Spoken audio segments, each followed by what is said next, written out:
Okay, good evening. Good evening and welcome to the continuation of the regular meeting of Council held October 3rd, 2018 at 7 p.m. here in Council Chambers.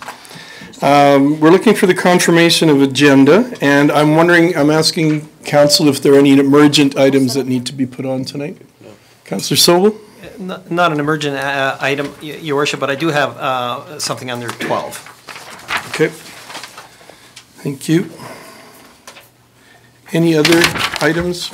Administration? Thank you, Your Worship. We have two additions for the agenda. The first is under 7 items from administration, 7.4 interim growth plan and interim regional evaluation framework, Calgary Metropolitan Regional Board. And then we also have an item under 10 bylaws, 10.1 bylaw number 18-09 cannabis stores. Sorry, Jen, and what number was that last one under? It was 10.1, Your Worship. Okay, thank you.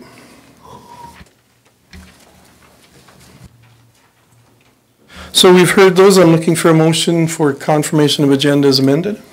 Councillor Corbeil. I move the agenda as amended. Thank you for that. All in favor? And that is carried. We don't have any presentations or recognitions, but we do have delegations tonight in item 4, and item 4.1 is Mr. John Godsman, if you wouldn't mind stepping forward to the microphones. Welcome. Thank you.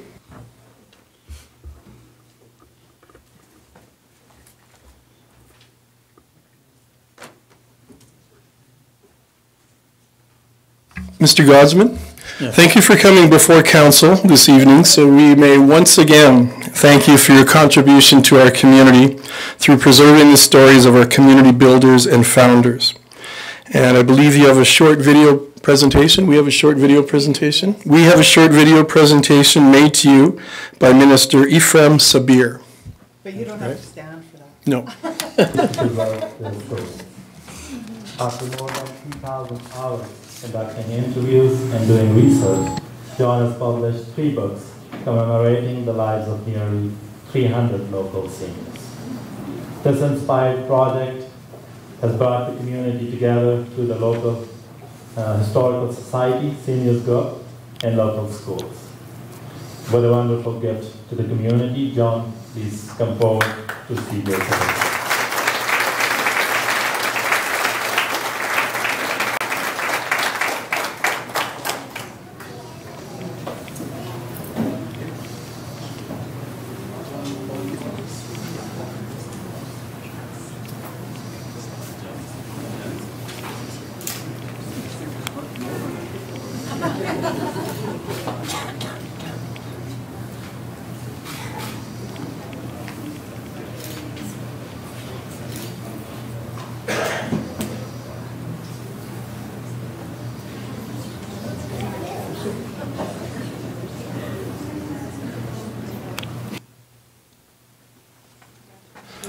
So congratulations. And Mr. Godsman, we have a small gift to present you to for all your work in having the stories of our longtime residents told and shared with the public. So I'd like to have Council come up and join me. We have a presentation and a photo with you. And I'd just like to add, Mr. Mayor, that in this presentation, Mr. Godsman was really gratefully supported by many people and organizations, including yourself, in our community, the Western District Historic Society, the Seniors Advisory, the Wheatland Lodge, and others. And so a great credit that everybody in the community understands the contribution he's making. Thank you.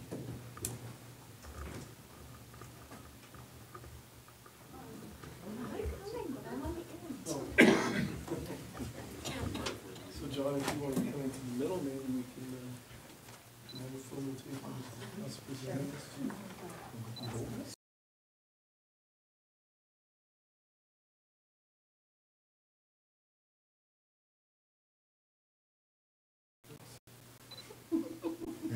We're squishy on this side and they're not squishy on that side.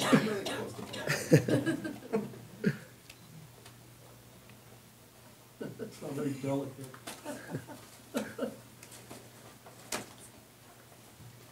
opening his present?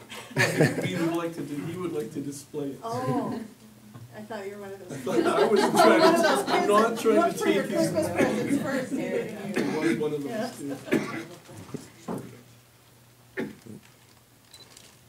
More packaging. More It's Domino's.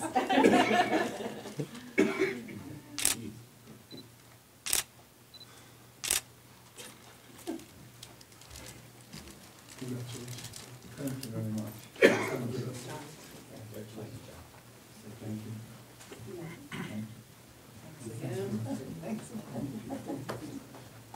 Thank you. I would just like to say thank you very, very much for this and for your information. I started this week on Volume 4, which I hope, health permitting, will allow me to complete by the end of next year. And 2 weeks tomorrow, I had a phone call from Laurie Sigerson's office.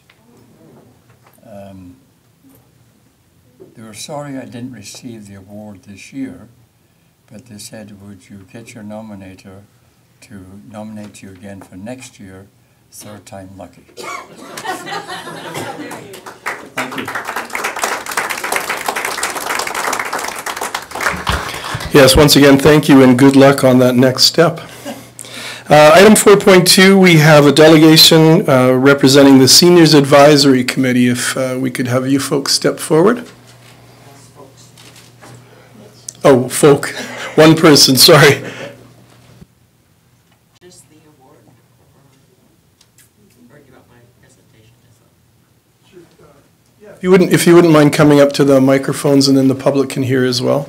Okay. That would be great. And welcome tonight.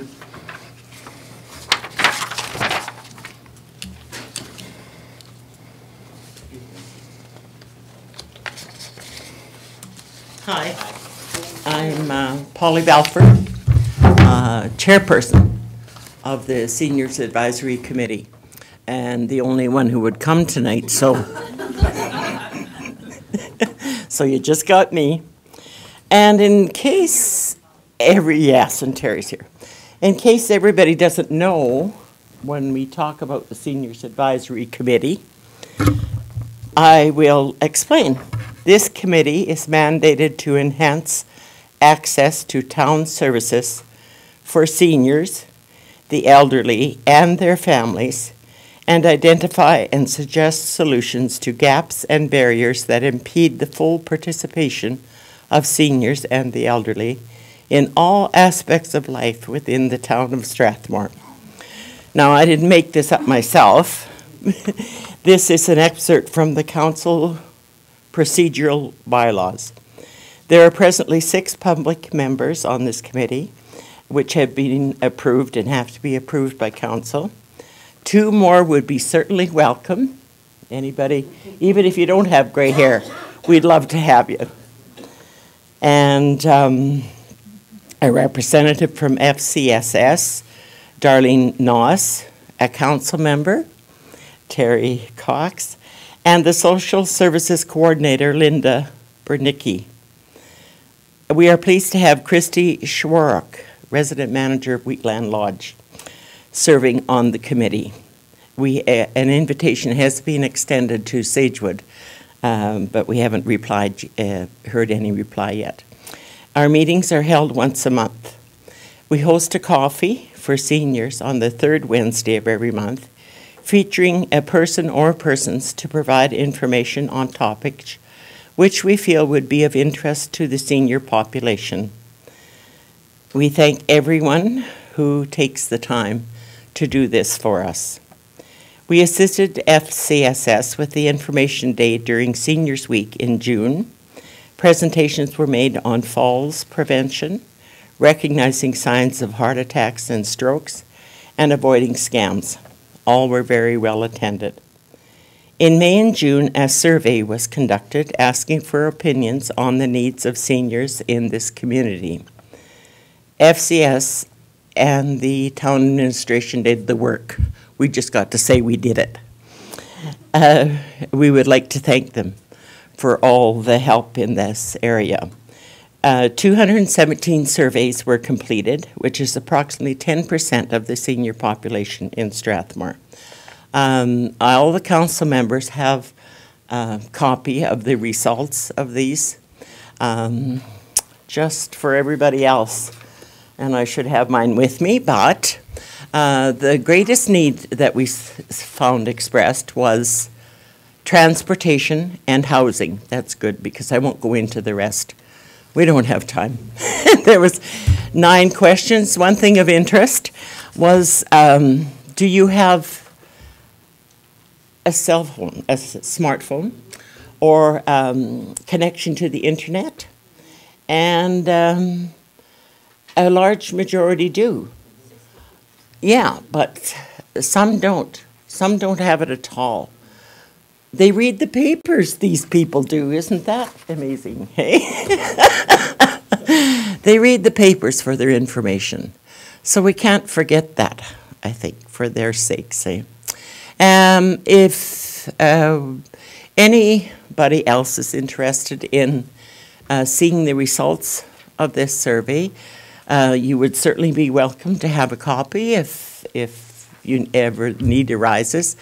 And we present them to all the council members with the hope that you will take them into consideration if any pertinent issue comes up. We also represent the seniors at the Wheatland Interagency Council and at the Bridging the Gap Health Interagency meeting, which I was at yesterday, to find out that Linda Brinicki would like to organize a rural bus tour. FCSS and Bridging the Gap got the arrangements all made. She couldn't get a bus. So anybody can help to get a bus to take these seniors for a tour in the out in the country. It was struck me because speaking to an elderly lady who just lost her husband in the spring there that goes to the church, that's all she thought she would like to do. Mm-hmm. She's confined to not walking well, she has a cane, but I would just love to go out and just see the country, she said. Yeah. So if anybody can find a bus, otherwise the tour is organized. Thank you. Thank you. And tonight, I have the pleasure of calling Donalda Ledeen here up, please.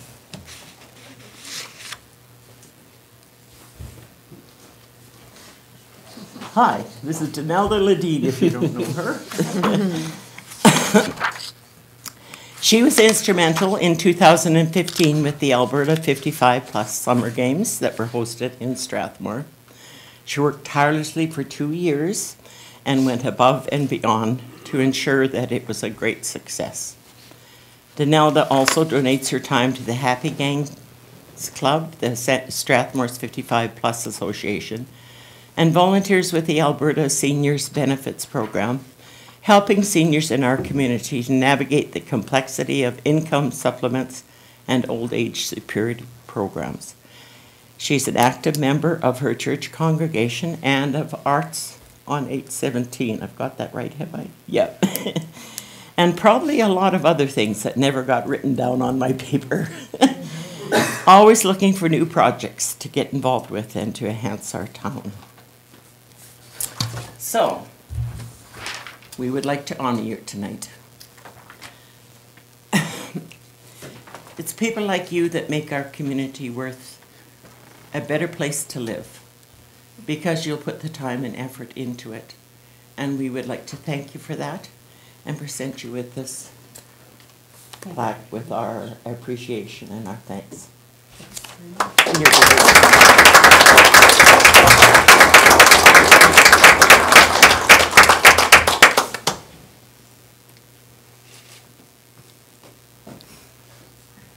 You're welcome.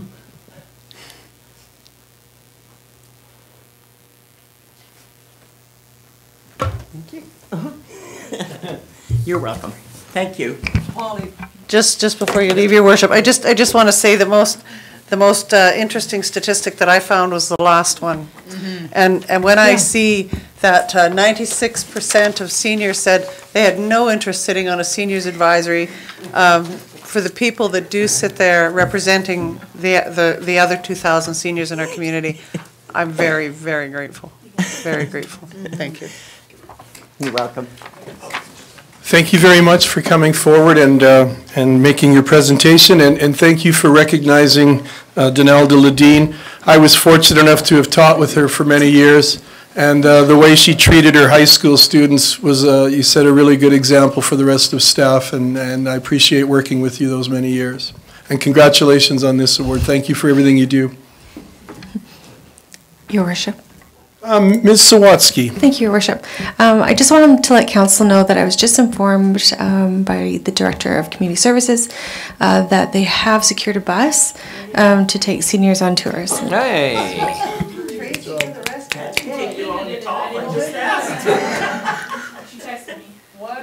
Fantastic. Well, that's great news, and I think it's another testament of how fast things can happen around here. So sometimes in real time, decisions are being made and problems are being solved. Thank you again. You just have to ask. That's right. So thank you for that. Oh, sorry, Councillor Sobel. Thank you, Your Worship. Just a question for administration. Will that seniors advisory survey be on our website anywhere? Is that going to be Your Worship, posted? we absolutely can post it. Perfect. I think that'd be a great idea. Thank you. For the 63%? That's good. Yes, that have cell phones. That's right. But I think that's, you know, should put it in the paper too. but I think that would be of interest to a lot of other people as well. So. I think we should put it in the paper too. You guys all finished now? It's okay. Yeah, I was just kind of wondering what's going on.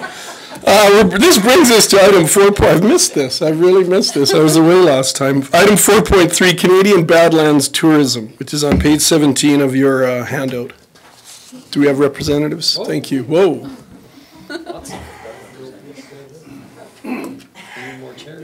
Welcome.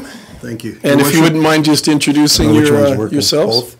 Your Worship, members of council, I appreciate your time in letting the Badlands come and talk to you about a strategic plan that we have going forward into our new cycle here. And we've brought along some board members, plus our office administrator in Lana, Anna Marie, who's from the County of Newell, and Terry, who's from Rockinar Guest Ranch, which you're very familiar with, I'm sure.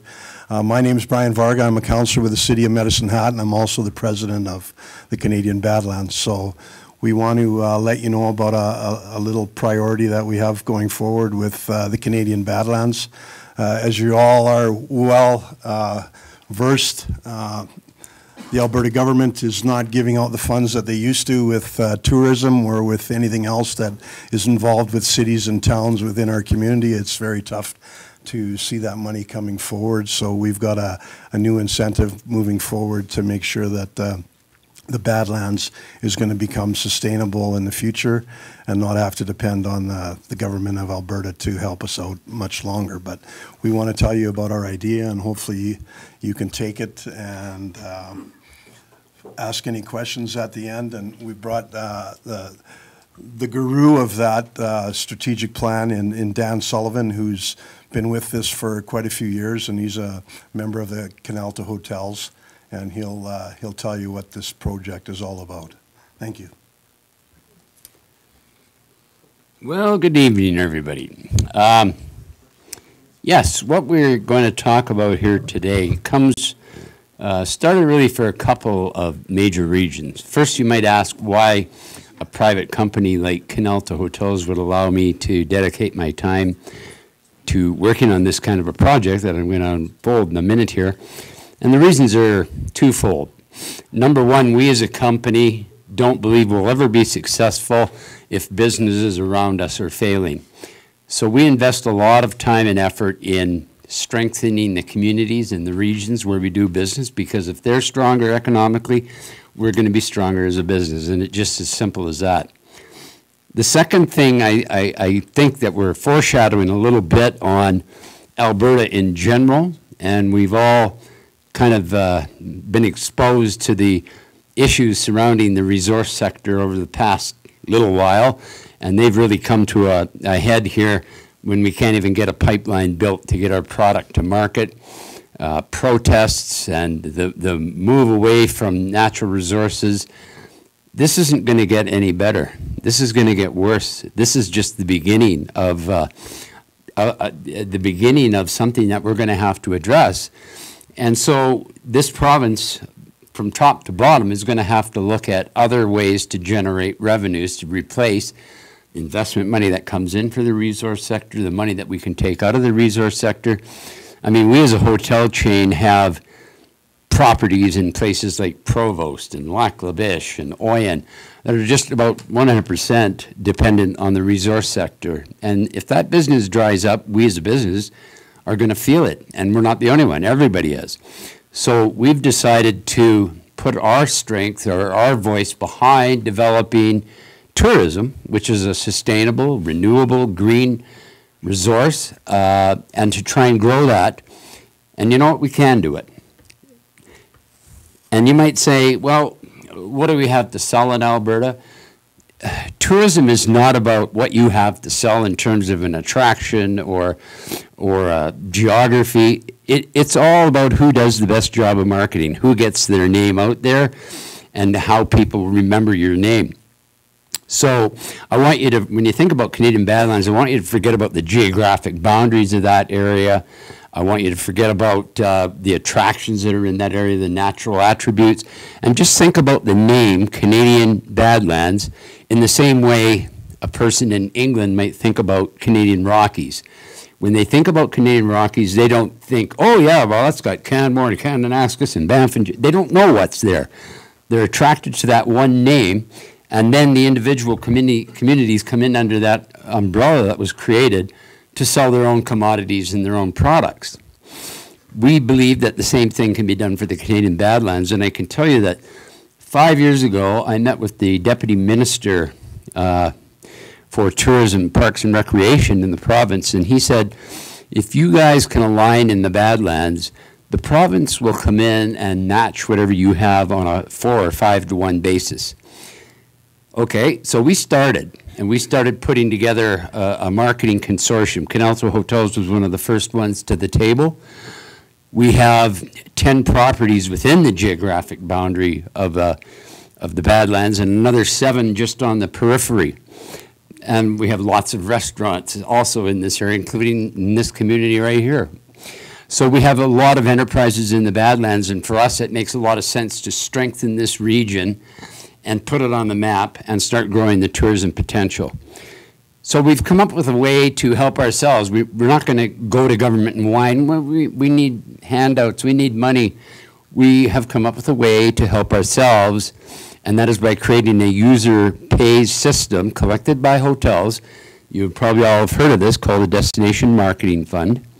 There's no impact on the local community, and the reason hotels are chosen as the collection mechanism as it's the commodity in any community that has virtually no impact on the local residents. So any new business that comes into a hotel, you're pretty much assured comes from outside the community, which is achieving the objective of moving people around. That's what it's all about, moving them around and getting them to spend money.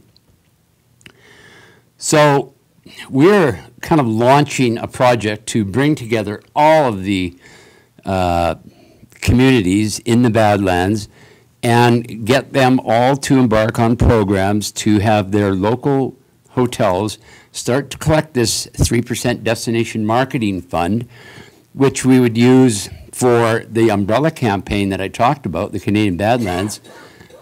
But we would also, it would also provide money for the local community to do their own very specific tourism-related promotions and marketing.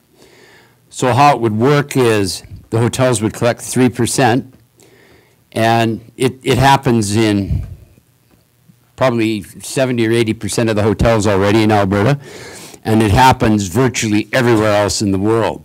In communities that don't collect this fee, let me just paint this picture. You as residents of Strathmore go to BC, and you're paying this fee in that province so that they have more money to take more business out of our pockets. This is about leveling the playing field so that we can have the marketing resources to start combating with others that currently take tourism business away from us, BC and US or whoever it might be.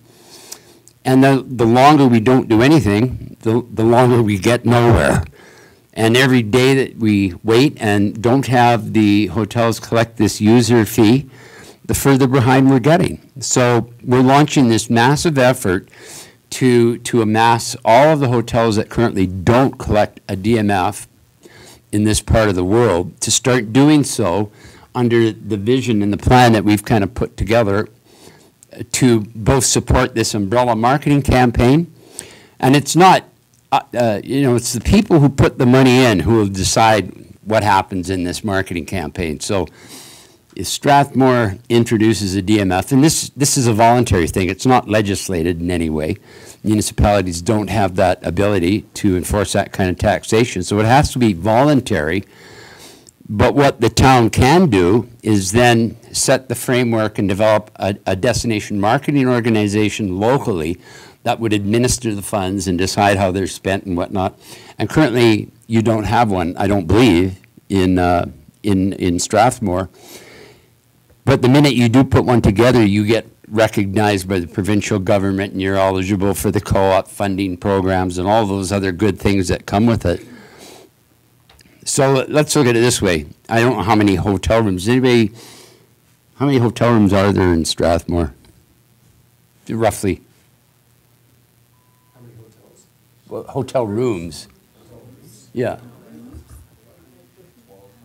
Okay, so 1,200. Here's the math. Each 100 hotel rooms at an average 70% occupancy, an average $100 a night daily rate, and these are all figures and those have gone up by now, will generate about $70,000 a year in revenue. So 12 times 70,000 is the 3% that could be collected in this community. We would take 1% of that and put it towards this umbrella marketing campaign, and 2% would stay in this community. So if anybody has a calculator, you can do the math, and it becomes quite a significant amount of money that you now have, and you don't have to pay for it. It's a user pay system. So there's a reason we all say, oh, well, you know, what do we have to sell? And I hear this in a lot of communities, you know, oh, we're overshadowed by these guys, they've got big attractions or whatever. You know what, today's tourism marketing is all about experiential travel. Anybody can offer that experience to a traveler. There's something that Strathmore can do to offer an experiential event for travelers coming that will, they don't care what attractions or what facilities you have. They want the experience. But it's like anything, if you don't tell them about it, they don't even know where to start. And that's where the marketing money is desperately needed to just bring recognition to this part of Alberta and what we collectively can do. So what I'm suggesting here is partnerships. We'll get further faster if we work with partners than we will trying to do things on our own. So to have Strathmore launch this, and it's not as simply as launching it overnight. Believe me, there's selling that has to go on to the hotels directly. They have to buy into it. They have to want to do it. They have to see the common vision that everybody else sees. But once you get that in place and it works, destination marketing funds do work. They do increase business. And there's no community in Alberta that has put one in voluntarily, and there's quite a few that do have one. Calgary and Edmonton and Red Deer and Medicine Hat and Lethbridge have their own variations of it. But nobody's ever canceled it. So they do work. And there isn't anything in Strathmore. And so without knowing exactly what you do on a tourism level on a day-to-day basis, you probably have somebody who works in administration that is dedicated to tourism in some way, shape, or form, or economic development, or whatever you want to call it. But this would be slightly more focused effort with greater funds. And I should mention that this isn't, you shouldn't view destination marketing funds as kind of replacement money for any commitment that you have to make, because the municipality has to be a partner in this. To make it a true private-public partnership, the municipality needs to have some skin in the game, and this might come in the form of office space or paying the salary of the employee or whatnot, so that the money that does come in is purely used for marketing purposes. Anyway, that's basically what it's all about, and it's I know one thing. It sounds like a big, ambitious plan, but I know one thing: if we don't do anything about it, nothing will happen. And so we're starting, and we're going to push this forward, and someday we'll look back and say, boy, that was the smartest thing we ever did, is putting all of this in place. And if we do this and we start building tourism as a viable revenue generator in Alberta, maybe we won't feel so bad when the resource sector dries up, because it's going to happen. So that's basically what I wanted to present to you. There's probably a few questions, and I didn't want to go too much further, but I'm happy to answer any question that you might have. Or Thank you very much, and thank you for your presentation. Councillor Corbeil. Thank you, Your Worship. And thank you, Dan, for coming to present this. I do have a couple questions. You said 1% goes to the umbrella. Who runs that, and would we get a chair at that table then if we so... Who runs the DMO? Well, no, like, because you said, like, oh, well, you collect 3%, 1% goes to the umbrella. Like, yeah, I guess, would we get a say or a chair at that table if we are contributing, like, say, 1% to it? Okay, so what happens is that the 3% goes to a trust account. Okay. It's held by a trust account. It doesn't have anything to do with Canadian Badlands. Mm-hmm. Canadian Badlands would administer it by hiring the trustee, but the trustee is bound by Canadian laws surrounding trustees. And the reason you have a trustee in place is because the individual contributions that hotels make don't want that information public. So the trustee only ever deals with the overall size of the fund, not the individual contributions, and this, for competitive reasons, protects hotels. If you have two hotels participating and you know how much you put in, you can pretty much determine what the other guy's rates are in terms of trying to secure convention business or whatever it is. So for competitive reasons, you keep that kind of separate. So when the trustee has the money, and 1% would go to this umbrella marketing campaign, which Strathmore would be part of, okay, would sit at the table, and the other 2% would come back to whatever your designated destination marketing organization is locally, mm-hmm, that would decide how you're going to address specific issues and challenges you have in this community. Sweet. Thank you. Thank you, Councillor Corbeil. Councillor Cox. Thank you, Your Worship. My question is, you said that you're going around and you're starting. Is there any in local municipalities that are doing this already? Yeah, well, Newell, we have a representative from the Newell board, is probably the best model out there right now. They have this program set up in Newell, and the Newell Regional Tourism Authority was rescued by the Destination Marketing Fund in that community. The organization was going under about 5 years ago, and Canalta, we have 2 properties there, and Heritage Inns has 2 properties there. We came together and said we have to support this organization and make it healthy and make it move forward. So we did, and so that model's been working for 5 years there in Newell. It's also present in Drumheller. That was my question. There's variations in Medicine Hat and Lethbridge that need to be cleaned up, and I'll tell you what those are, just so everybody knows. In Medicine Hat and Lethbridge, they started collecting destination marketing funds, but created their own organizations, hotel associations. Now, hotel associations shouldn't be marketing bodies, but they're trying to do that in these communities, which puts them at in direct competition with the recognized DMO that's in the community. So Medicine Hat Tourism has to work with a partner that shouldn't even be there. So part of what we're going to do is we're going to go and amalgamate that all together in those communities so that it works the same everywhere. I should also mention that the 1% that goes to this umbrella marketing campaign should be viewed this way. There's a bunch of partners bringing some money to the table, and we're all going to put it in a big hat and sit down as a group and decide the best way to spend it.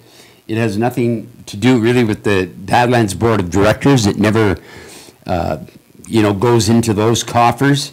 So it's a completely autonomous marketing body that is comprised of funding partners who make the decisions. And to me, that's how you get the strongest marketing programs. So it's not dictated by anybody. If you want to be a partner, we'd love to hear what you have to say. And it's not about what anybody else can do to you. It's what can you offer to the equation to make everything stronger. And you also involve the hoteliers to a large degree as well. There's a lot of smart marketing people that work for hotel chains all over the place. And so they now become part of the equation, just making the process even stronger. Thank you, Councillor Cox. Deputy Mayor Bauer. Thank you very much, Brian, for your presentation. I would like to know, how do you measure success with a DMF? Like, how do you know how much money is coming back into the region?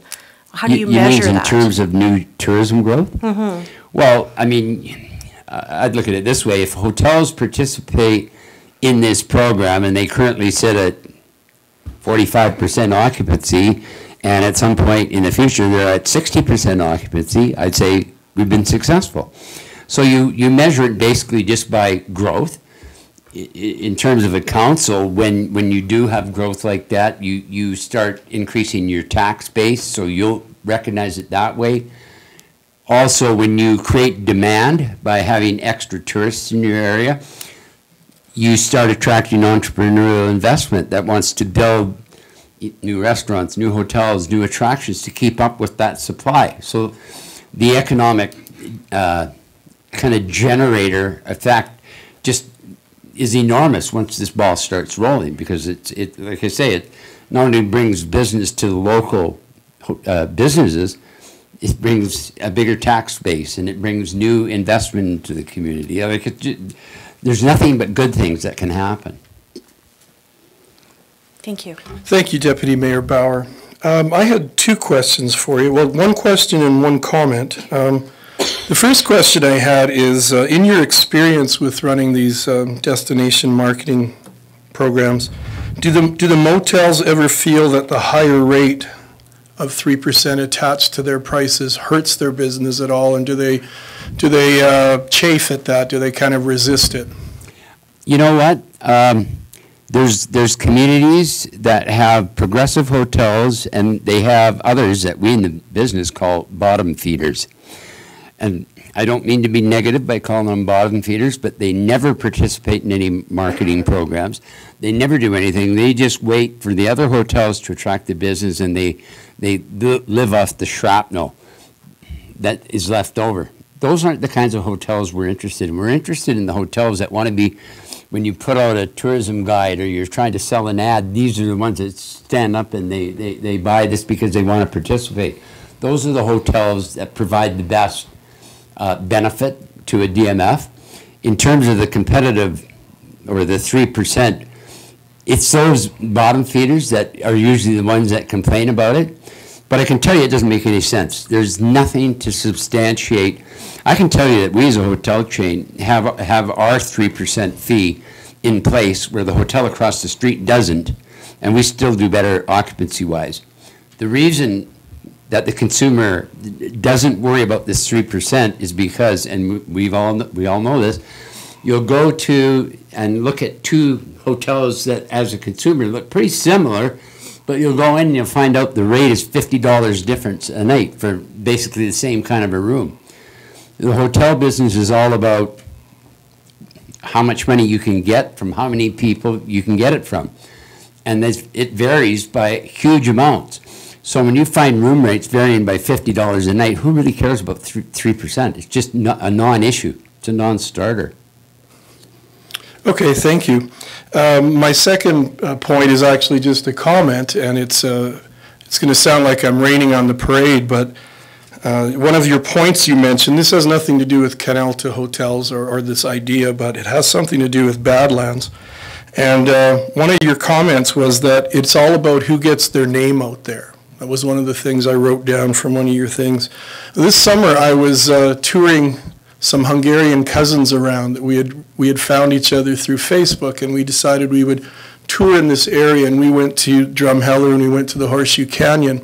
And we're a member of the Badlands Association since I've been on council.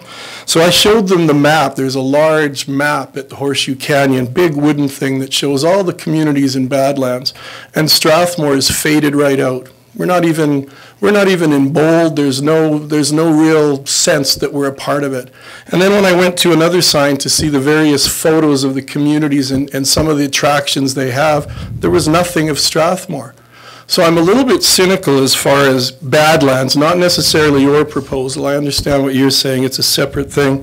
But as far as Badlands, we're not even on the board. And I don't know what benefits we've gotten from being part of it. We're not really listed in anything. There's been so many times I've just wondered, what are we getting out of this as being a part of the association? Well, okay, so this is the way I would look at it. This shouldn't be about what the Canadian Badlands can deliver to you, because we're just a bunch of people on boards, and we're not any smarter than anybody else out there. Badlands doesn't have millions of dollars to spend on doing exactly what you're saying. We're looking for you to come forward and make sure you're on the map because you're participating in the programs. But how do I go about getting Strathmore on the map literally when it's not even there? Well, I don't know. We should be there. We should be, if we're a part of Badlands, we should be indicated and put out in brochures and put out in signs and promote us as well. I know we don't pay, it's not an exorbitant amount of money that we pay to be part of Badlands, but I've always wondered in the last 7 or so years, what exactly are we getting out of it? And when I go as a tourist and see 2 examples of where we're not getting exposure, it makes me question things. Yeah. Well, I mean, I can't, first of all, we need to separate what happens. The 62 communities, or whatever the number is now, banding together to form the Badlands is completely separate from what I'm talking about here as a marketing firm. You can let me all. Yeah, okay, Brian. Sure. So what the reasoning is for that is Strathmore came into the Badlands 4 years ago.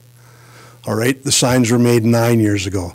So maybe it is our tardiness that we didn't put Strathmore on those maps, but Strathmore's only been part for 4 years. I thought we've been in longer. No, 4 years. I've just been told by our office administration. Oh, 4 consecutive years. Yeah, so, okay, so the sign was made 9 years ago, so in our tardiness, I guess now that you've made it aware to us, that we'll try and make sure that sign is upgraded. Yeah, and I didn't move forward, right? Yeah, and at the onset, I said that, yeah. I see your issue as a totally separate issue.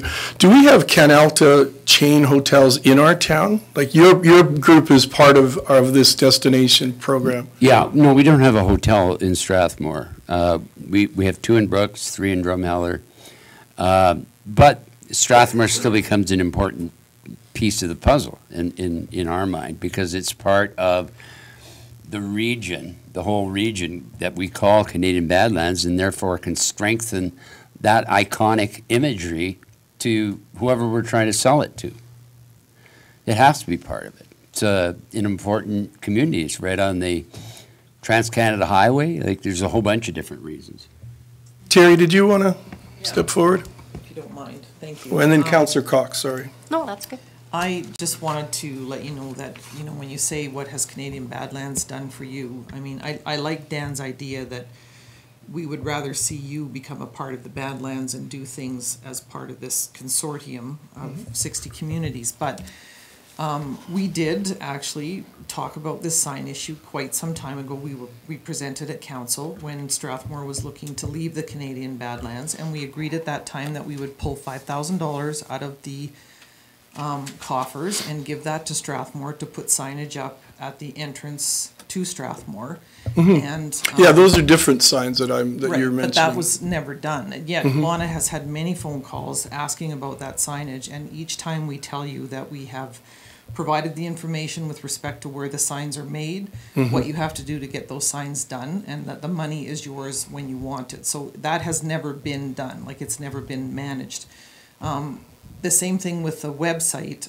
Strathmore has been given the opportunity and told that they can participate in the Canadian Badlands website and can update it as they see fit. I did send something indicating that I thought these were things that we could do on the website. Those changes were never implemented. They had to be approved by someone at town or town council, and that was never done. So again, it's an opportunity that was presented to you to get on this website. Now the Canadian Badlands website is actually tied to ATIS, which is the Alberta Travel Industry Service website. So anything that is on the Canadian Badlands website is on the ATIS website as well, which is Travel Alberta, essentially. And so you need to get on that as well. We hosted our conference here, and there was something like 130 delegates in town for that conference. We held a meeting at Bruce Kleiber's barn and used a local catering service for that. The Rocking Our Guest Ranch hosted a strategic planning session, and people stayed in the hotels in town here for that. They rented 15 hotel rooms that over a 2-day period. We actually hosted the Roger Brooks event here last Friday, and it was disappointing because not a lot of people attended that compared with other communities. He did a 3-day, 4-day tour across other communities in the area, and I think we had about 45 or 50 people come out in Strathmore. Again, not a lot of representation, and I understand there were extenuating circumstances. In that situation, a Yes. lot of us had medical Right. critical And issues that came up. I know we spoke about that, Pat, and I do understand that, but But if I can not fair follow, it's not fair to say that we have done nothing for Strathmore. We have done lots of things for Strathmore, probably more things than we've done for some of the smaller communities that don't have the infrastructure that you have. So I just would like, well, I can understand your points as far as the signage, if you've provided that kind of funding and it hasn't happened. I guess to administration, are we in a situation or a position where our staff can follow up on that and get the signage at the, Ryan? I can respond to that. Councilor Coleman brought that sign, some discussions earlier this year. Right now, Kelsey and I are negotiating with ATS as to locations. Okay. The province is the province. So we are actually actively finally getting that done now. Just a matter of securing that location. Yeah, and I totally understand having a conference here does generate funds and brings money into our local community. I've just wondered over the years I don't really know much about what's been going on, and I don't know. I'm a new mayor. We haven't even been in a year, which seems like a long time, but there's so many things to learn. I don't know how to get on the board. I understand we're not members of the board, so we're not really. You did have I put my name forward. Yeah, we did have reputation with former Councillor Graycheck, but we don't now. That has to happen at the annual general meeting, Right. which will not happen until March. And what so- your names are put forward, and then Yes. it's voted on. Is that how it happens? That's Okay. correct. So it is possible to. All have right, well, something thank you for similar. clarifying some of those things, especially, I totally understand the conference was a good success and brought people here to town. And in terms of the big sign, that was something that was done a long time ago. At that time, Strathmore was asked if they wanted to participate, and they chose not to. So naturally, they're not on the big sign. Those signs have not ever been replaced since then. And truthfully, we don't really have the money to go and replace all that signage at this point in time. It's unfortunate.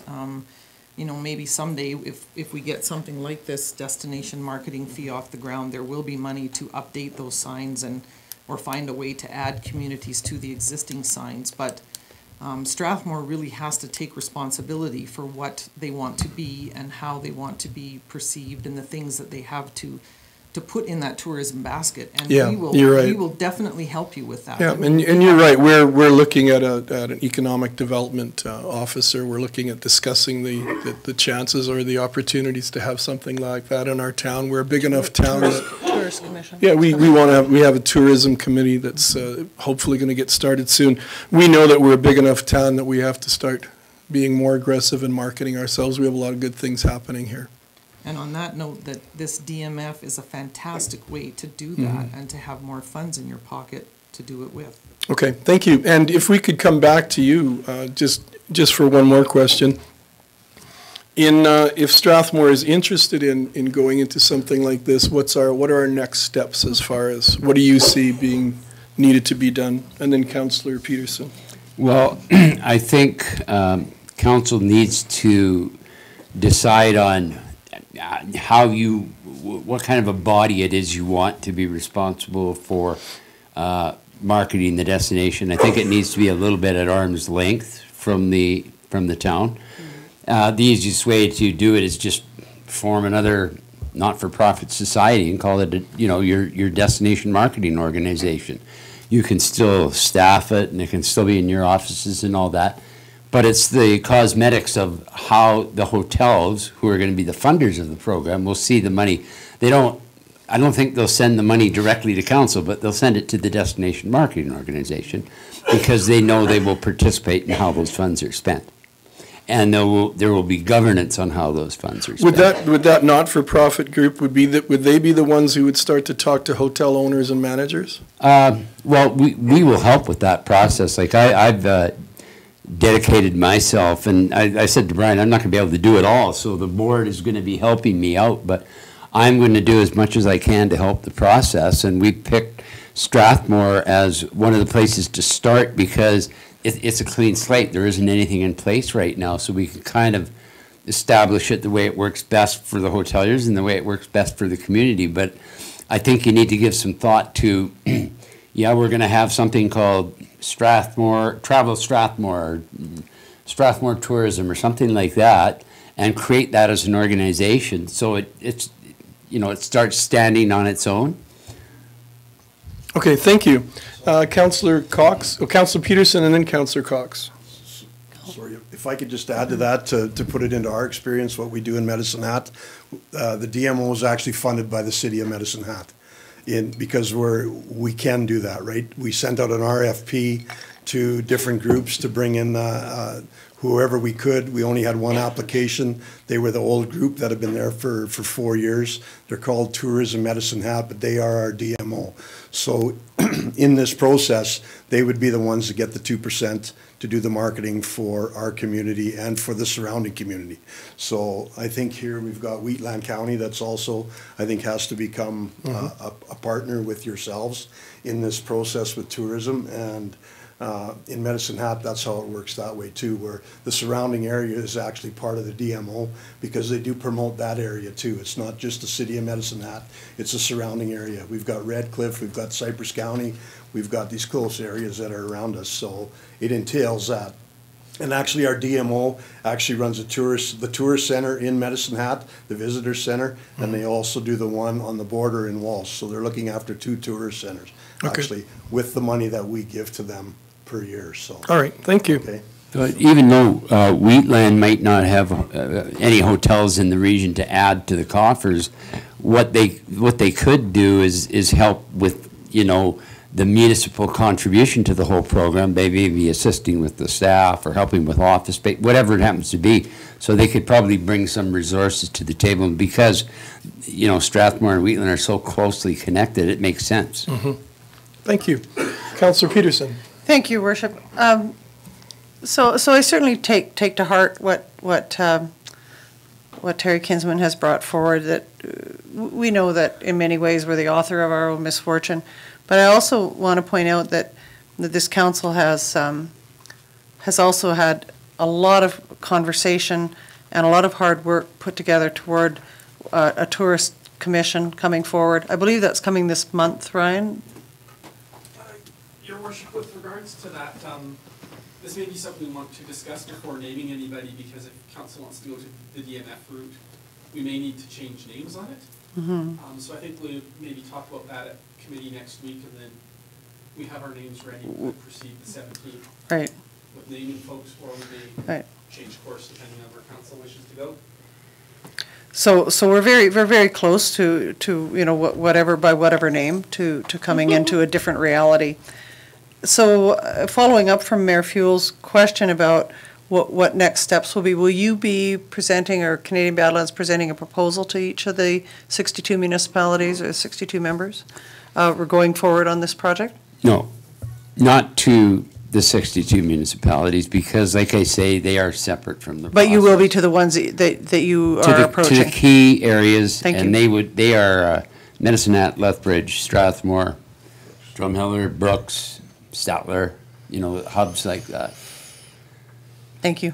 I just wanted to further address the question about who's going to sell this.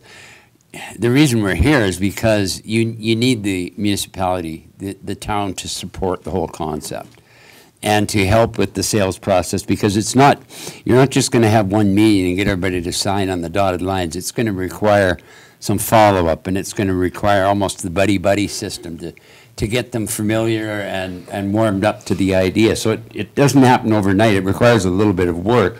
We'll probably make the initial presentation and answer as many questions as we can, but then it's going to be almost a one-on-one sales basis after that. But just so you know, all the legal stuff, how the hotels collect it, everything you could possibly think of has already been done. It already exists, so nothing new has to be created at all. Okay, well, thank you very much for your presentation. Any other comments or questions? Again, thanks for your presentation. We'll take it all into consideration. We'll start to discuss this. Thank you. Thank you. Thank you very much. Safe travels. Yes, this brings us to item 4.4 on the delegation list, EPCOR, page 19.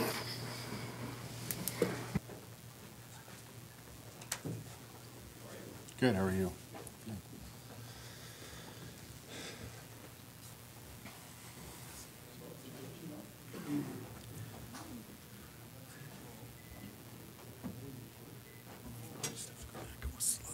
You can just hit the arrows.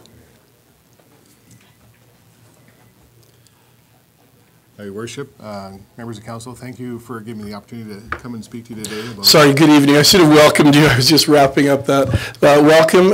Thank you for coming tonight to make your presentation, and we look forward to hearing from you. Thank you. My name is Andrew Reed. I'm the site manager here for EPCOR in Strathmore. I brought Ankit Bagra with me. He is I'm Senior Manager of Project Development and Delivery. Essentially, I'm responsible for the overall capital planning as well as asset management and maintenance for town of Strathmore, as well as some of the other client communities that we are in. All right, thank you. So I want to talk a little bit about risk-based asset management and how that is used to form our capital plan, and then what kind of benefits the town of Strathmore would receive from that. Sorry to interrupt you. I'm just wondering, Ryan or someone, if we could get someone to close the doors there, that would be great. Thank you. And my apologies. Carry on. Thank you. So what is asset management and how should we care about it? International Standards Organization classifies asset management as the coordinated activity of an organization to realize value from assets.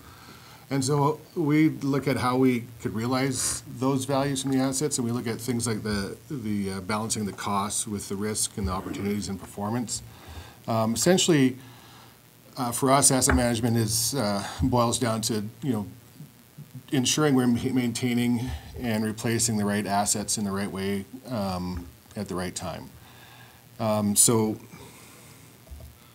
what we do is we look at two factors in our risk-based asset management. The first is asset criticality, and whether the item is more important or less important.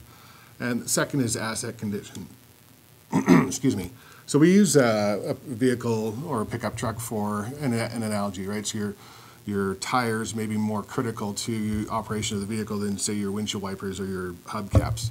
And then the condition of those tires may determine how soon you replace those because of the criticality and the condition. So these assets are, there's 800 assets that the town of Strathmore has in our asset management system. And what we do is we sit down with our asset management group, regional maintenance, our project managers, local staff who are working with equipment day to day. and we say, what are these, what's the criticality of this piece of equipment and what is its condition? And we go through and create a score based on that, and we score every one of those 800 assets. And so the score kind of looks like this matrix here. We take those criticalities by condition, multiplied by condition, and create a score. And then we get 4 risk levels. So low, medium, high, and critical.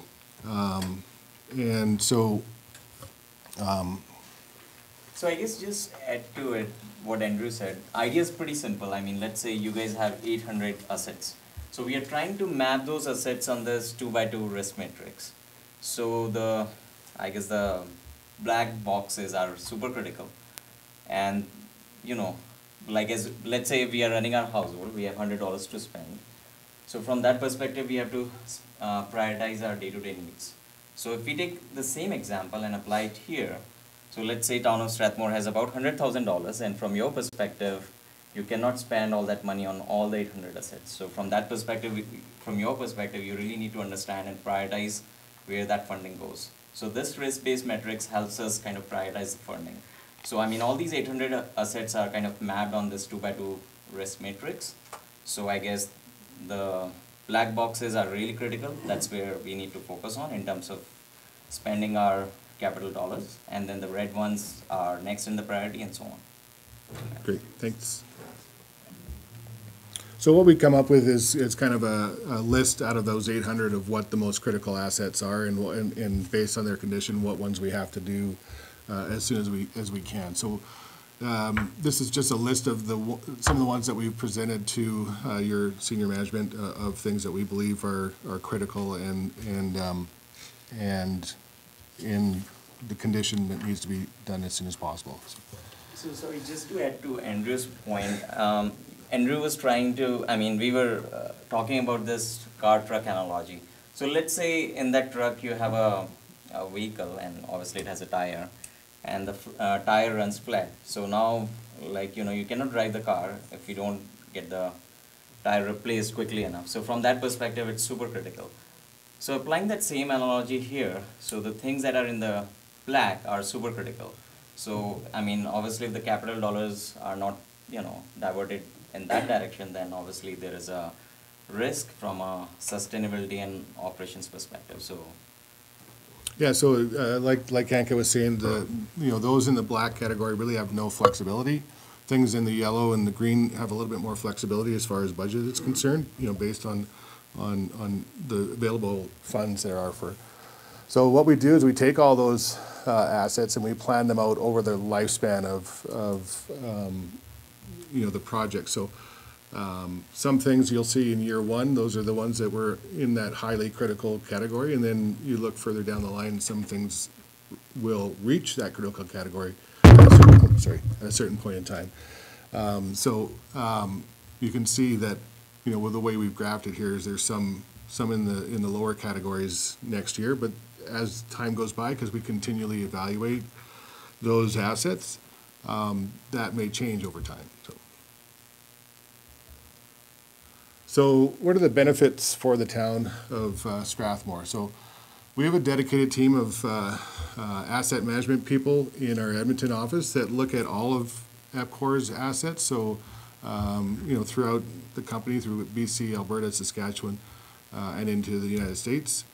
And they do the same type of rigorous checks on all those assets to see where we can spend the money the best and be the most proactive on those assets.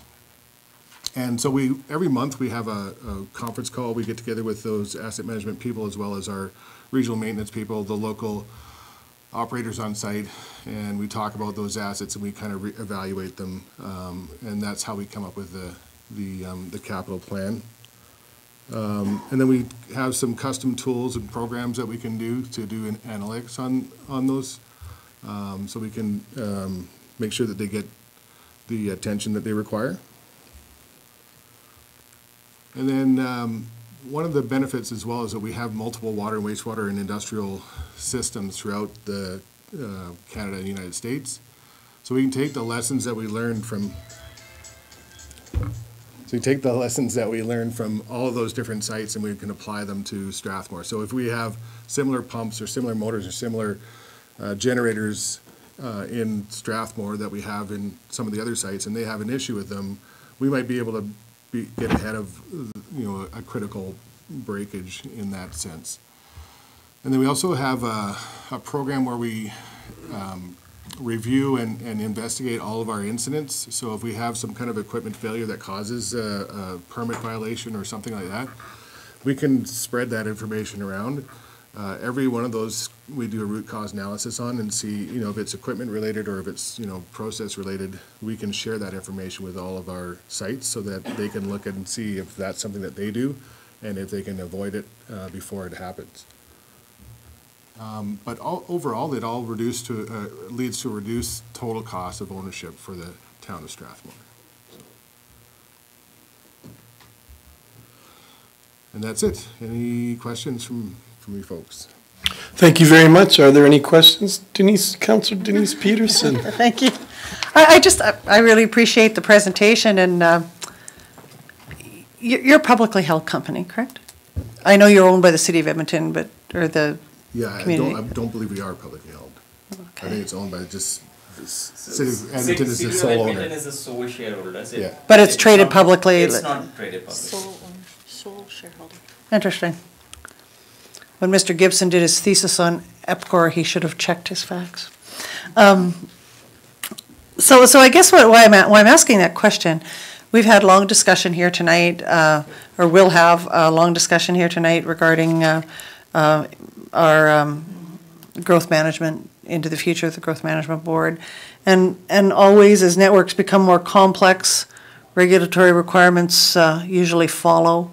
Do you have any anticipation of that happening and impacting wastewater, stormwater, your book of business, and any thoughts around how you'll manage that into the future?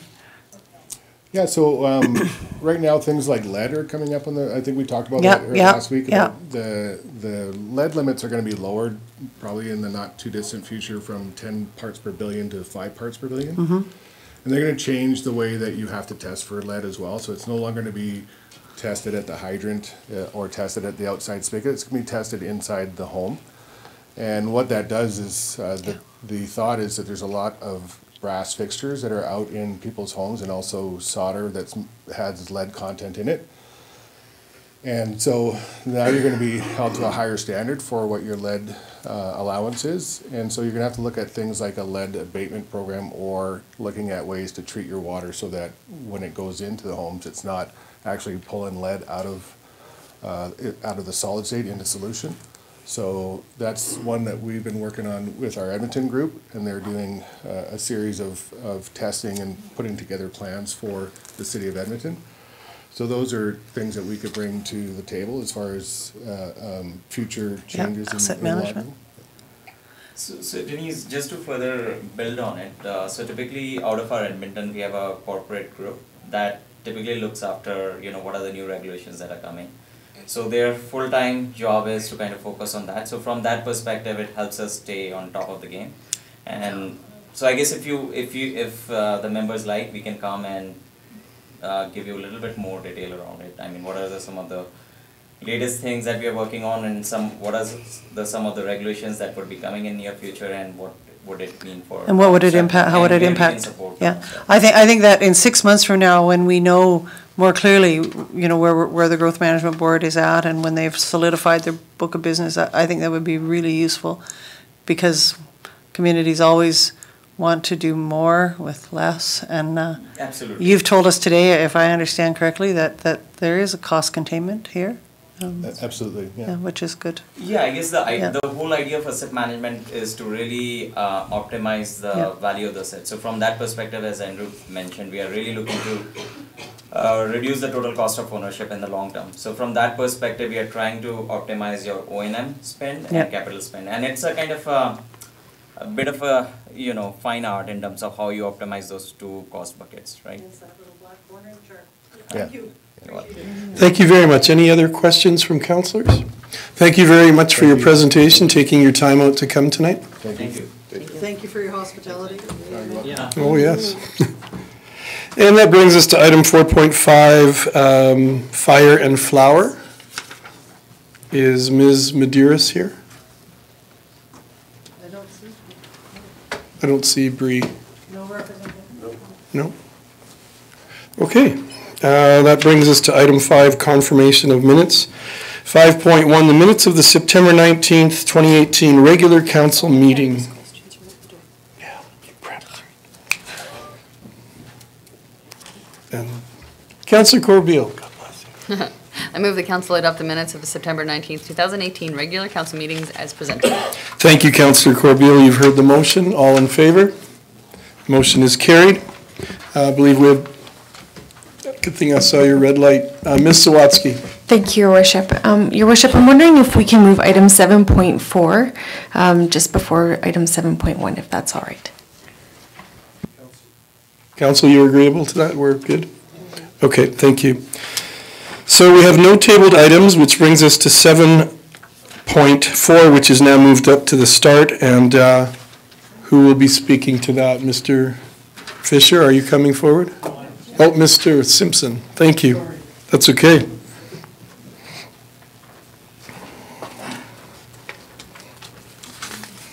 Mayor Fuel, Council. Welcome. Thank you. I apologize for the confusion here, but maybe just to give you a little bit of a background on this as to who's looking after what here. At the current time, there's 2 what we call TAG committees, technical advisory groups, which is just staff. The land use TAG committee, Werner sits on there, and on the intermunicipal servicing committee, which right now is dealing with transportation and water, recreation will be brought into it. Mark Riold is there. Both of them work with me and reporting to me, and then I'm working with the politicians. So keep in mind, well, sorry. Just so I should make clear that the TAG committee is just technical people from the municipalities. There's no politicians, there's no public like that. So my role is working and providing support to council, support to Mayor Fuel, who sits on the land use committee, which is strictly intermunicipal servicing committee, which is strictly political, and Councillor Sobel sits on the land use committee, which is strictly political. And I go to those meetings. I try to provide support to them as best I can, and to council as need be, and that's why I'm here tonight, is to present this recommendation that council adopt the interim growth plan and the interim ref plan. And when I shouldn't say adopts it as much as supports it, and Mayor Fuel sits on the board, and as your representative, it's his, actually he can vote how he wants. Believe it or not, he can vote as he wants. But Mayor Fuel and Councillor Sobel wanted to bring this forward to get support of this council when they go forward, when Mayor Fuel goes forward tomorrow and votes at the board meeting on this. So I think having Chris Sheard here earlier really cleared up a lot of things, and really cut my presentation down because Chris covered a lot of things that I might have spoke about. I think when it comes to the interim growth plan, what you want to keep in mind is, as Chris did stress, is it's a very high-level plan right now with very few details in it. It's the permanent growth plan that will come out with a lot of details that will control the growth and the way the Calgary metro region will develop into the future. So and I know Werner and I have talked about this lots, is that we're not concerned about the interim growth plan in terms of how it would affect the town of Strathmore at this point in time. We don't see very little, if no, effect on the town. So we're fully supportive of that. The interim REF, which is the regional evaluation framework where applications, as Chris explained to you, applications go forward there. We are supporting the one that has been put forward here. We do know that Rocky View has put forward another option to it. I would say, my opinion is, what they put forward is not necessarily bad in terms of how it might function, but I think it's premature. I don't think that you want to take the authority away from the board at this point in time, giving it to the administration and a third-party consultant to, to sort of formally approve statutory plans at this point. And I say that only because the interim growth plan is very general in nature, and you can make an argument for a lot of things to get approved. So I think the Rocky View proposal is not all that bad, but it should be tabled until after the permanent ref has been put in place, which is probably 2 to 3 years down the road. And I think you could tell that Chris kind of supported that as well. Chris has to be careful because he is the chair and has to remain neutral. I don't have to, but and James and I have had chats about this as well. So with that, I would be happy to answer any questions you might have, but you do have a recommendation before you that says the council adopts a policy position to endorse the final draft of the interim growth plan and the interim regional evaluation framework dated October 4th, 2018, and supports the adoption of both documents by the Calgary Metro Regional Board. So tomorrow it will be voted upon. If it's adopted, it goes to the province. That's the next step, is to go to the province, to the minister, get approval, and then it becomes sort of law at that point. I would recommend to planning department and council that from this day forward, any statutory plans should be monitored and reviewed to make sure that they fit within the policies of that interim growth plan. Because that will eventually be, you might as well get in good practice of, yeah. You might as well be doing it now. I mean, Chris kind of pointed out anything that's been approved already could cause some problems, but for sure, you've got plans, if you have any statutory plans on the books like being developed right now, we should make sure that they're being developed in, to the policies of the interim growth plan. Well, I really appreciate your comments tonight because, and just before I go to Councillor Montgomery, I should let council know, I don't think all of you know, I got a phone call today from the Reeve of Rocky View to explain why they're putting forward their motion. And his basic explanation was that they wanted to put the onus on the municipality who would be disagreeing with the plan to have to prove and have to state exactly what's wrong with the plan so that they're not supporting it. So he wanted just to make sure that there was a process in place where you were, I guess the concern was you might get someone disapproval on a variety of things, and that he wanted to make sure that they did their homework and that it followed all the criteria. But now I appreciate your comments that it might be a bit premature because... yeah, and I think maybe that's how it could be put across, is that it is a bit premature, but maybe that should be brought back after the permanent ref is put into place. Yeah. You know, I'm a bit familiar with the capital region, or the Edmonton Metro Region plan, and what is being proposed right now is almost identical to what's happening up there. Personally, I think it works, but that's a personal opinion. I think there's nothing wrong with it. The municipality that's approving the plan probably should know the plan inside and out and should know exactly what's in it. And if it's a good plan and they think it's meeting the growth plan, why can't they come forward and put that forth to the board to get their approval, if need be? Right. Thank you. That's going to help me a lot for tomorrow, too. I appreciate your input. Councillor Montgomery. Thank you, Your Worship. Thanks for coming in, Jim. I guess so. I did read through that material, and then I guess in light of what Rocky View is suggesting, like, what is the current mechanism for disputing board decisions? With regards to statutory plans. Yeah. Because that's what this is about, Right. There is none. That's why it's called an interim REF or an interim regional evaluation framework.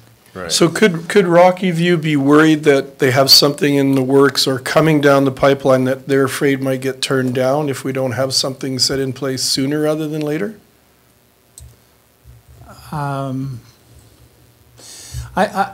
Here's what I think Rocky View is worried about. They're worried about, and it has happened in the Edmonton metro region not too long ago with the town of Beaumont. A plan was put forward by Beaumont. It was evaluated by a third party and said it met the criteria in the growth plan. And it was approved by the administration. Went to the board, and the board refused it. Yep. But the board is your regional authority, not your administration or a third-party consultant. So, you know, it's. So their motion could set up that same kind of thing happening if it was approved.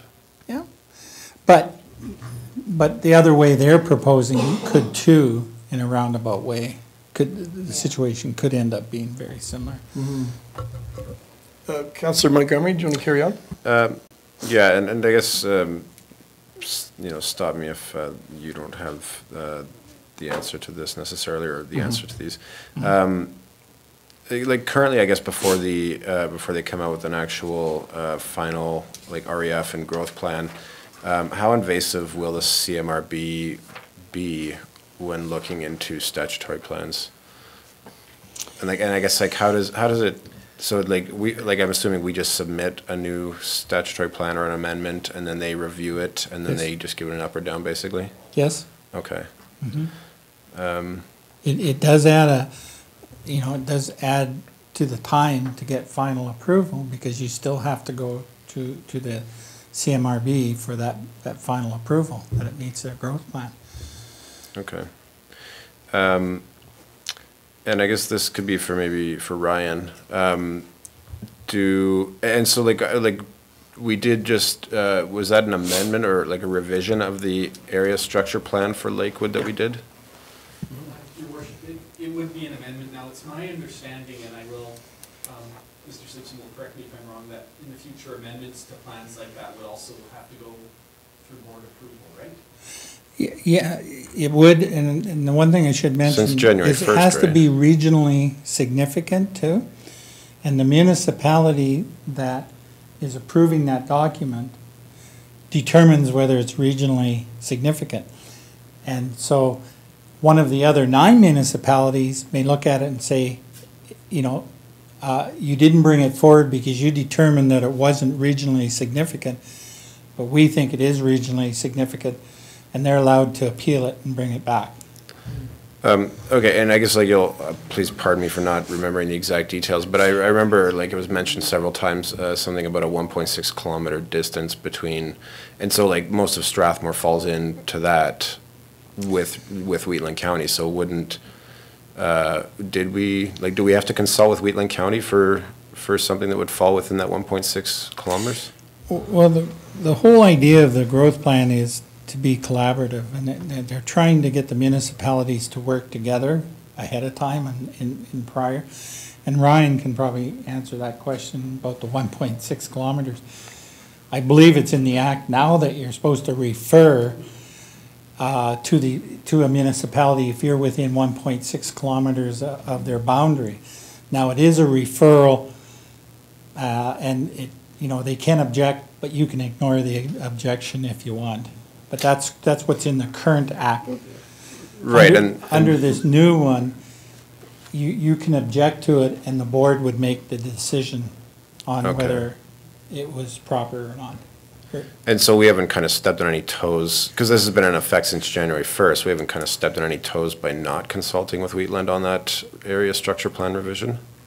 Your worship, we do refer things to Wheatland right now. Okay. There's some confusion as to what exactly we have to refer with some other issues, but land use stuff all gets referred out to Wheatland. Okay. And what this new, with the CMRB will do is, you won't have any choice, because if you're not, referring and consulting and collaborating with your neighbors, they'll appeal it. And that'll be grounds, for the board to may say, we don't approve this, back to the drawing board. Work with your neighbors. Okay.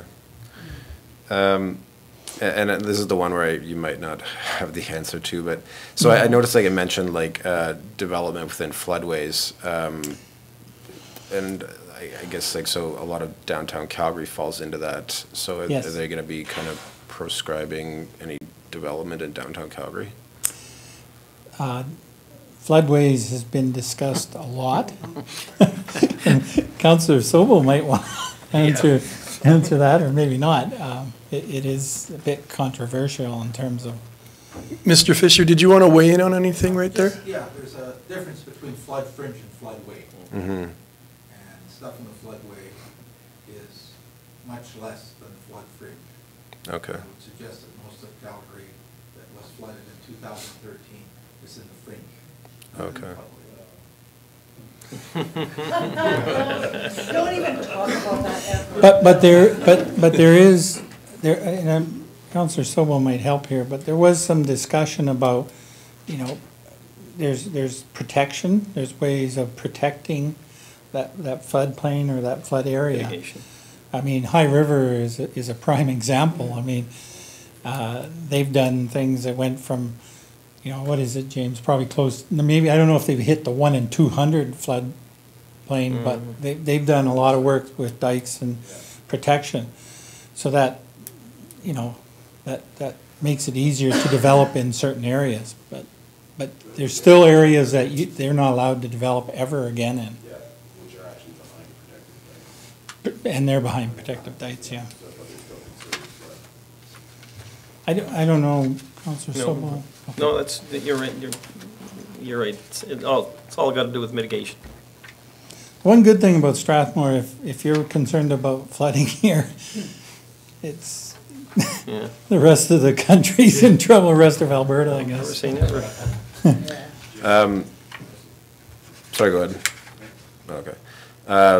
And I guess this is kind of a general question, but should we look at planning transit corridors in town now, with the eye of, if we're going to be, 30,000 plus people eventually? I think that'll come out of it, if I may, through the chair. I think a lot of that stuff, the decoration, the infrastructure, the transit nodes, all that will come to bear once we get through the next couple of years.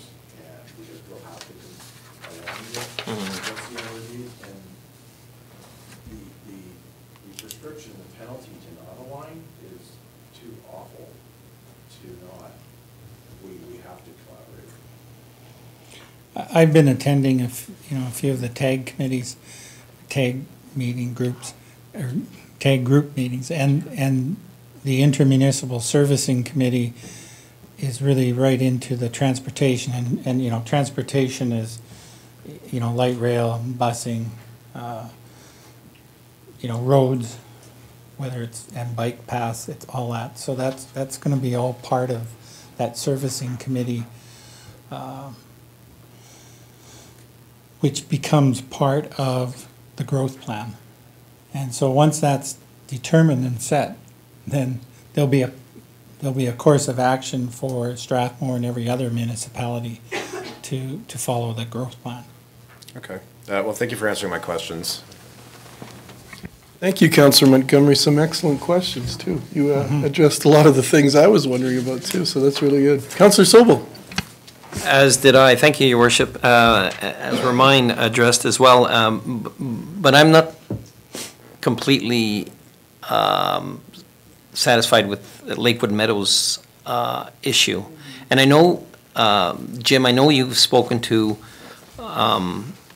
some people at the board, in administration, and you're confident that no further action was required on Lakewood Meadows, but I really want to make sure of this answer, so I'm hoping that we can do something to ensure that we need to take no further action in regards to Lakewood Meadows ASP amendment bylaw in regards to the board. Well, yeah, I did talk to the consultants, and I'm not comfortable now with the answer they gave me after meeting with Chris tonight. Yeah. The only thing I can suggest is that planning maybe should take that document and look at it and see how it fits into the interim growth plan that hopefully is going to be approved tomorrow. Because there's a good chance that it's not a regional significant document. I agree. No, I'm going to say I don't think it is either, but it wouldn't hurt for us to take a good look at it and determine ourselves that we don't feel it's regionally significant. So did the consultants give you the indication that it might have regional impact? No. I was asking them, I said, listen, municipalities and the city of Edmonton's approved God knows how many documents, planning documents since January 1, and we've approved one, I think. So my question was, so it got approved, the developer is moving forward because everything has been approved. What if it doesn't fit into the growth plan? And they said, well, it's a done deal. That was what I was told, and yet tonight kind of we heard a different story. So I'm going to try to bring it up tomorrow. Mr. Roycroft, did you want to weigh in? Not public, not at the meeting, but on the side.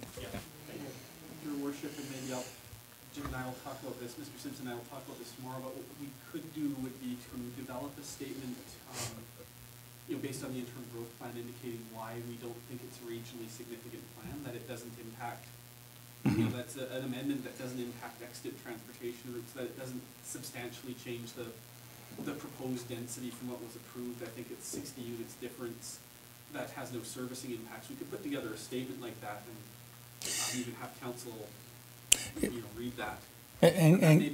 And keep in mind that the interim growth plan doesn't talk about densities because it's so general and so.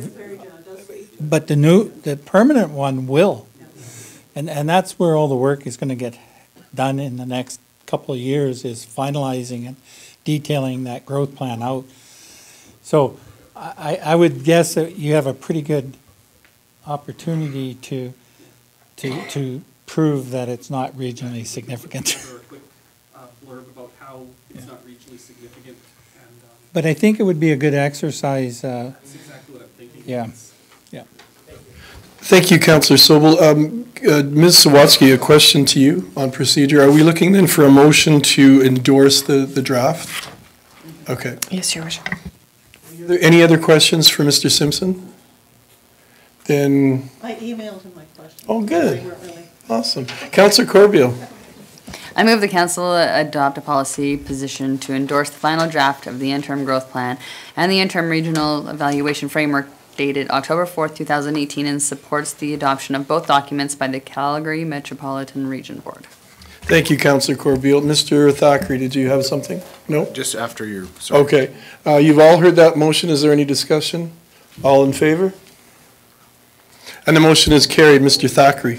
I'd just like to thank Werner, Jim, Ryan, and everybody for the tremendous work and support on the CMRB. It's a huge undertaking, and we've just gone through the interim stages. But thank you again for everybody for the work, and thank you to council and Bob and Jason and Pat. Thank you very much.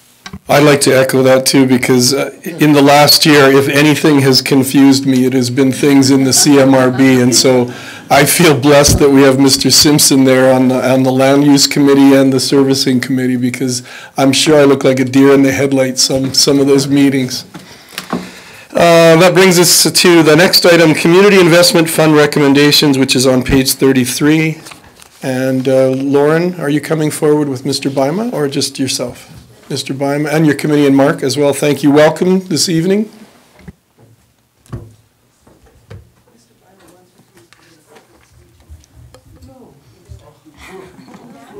That sounds made up. Yeah.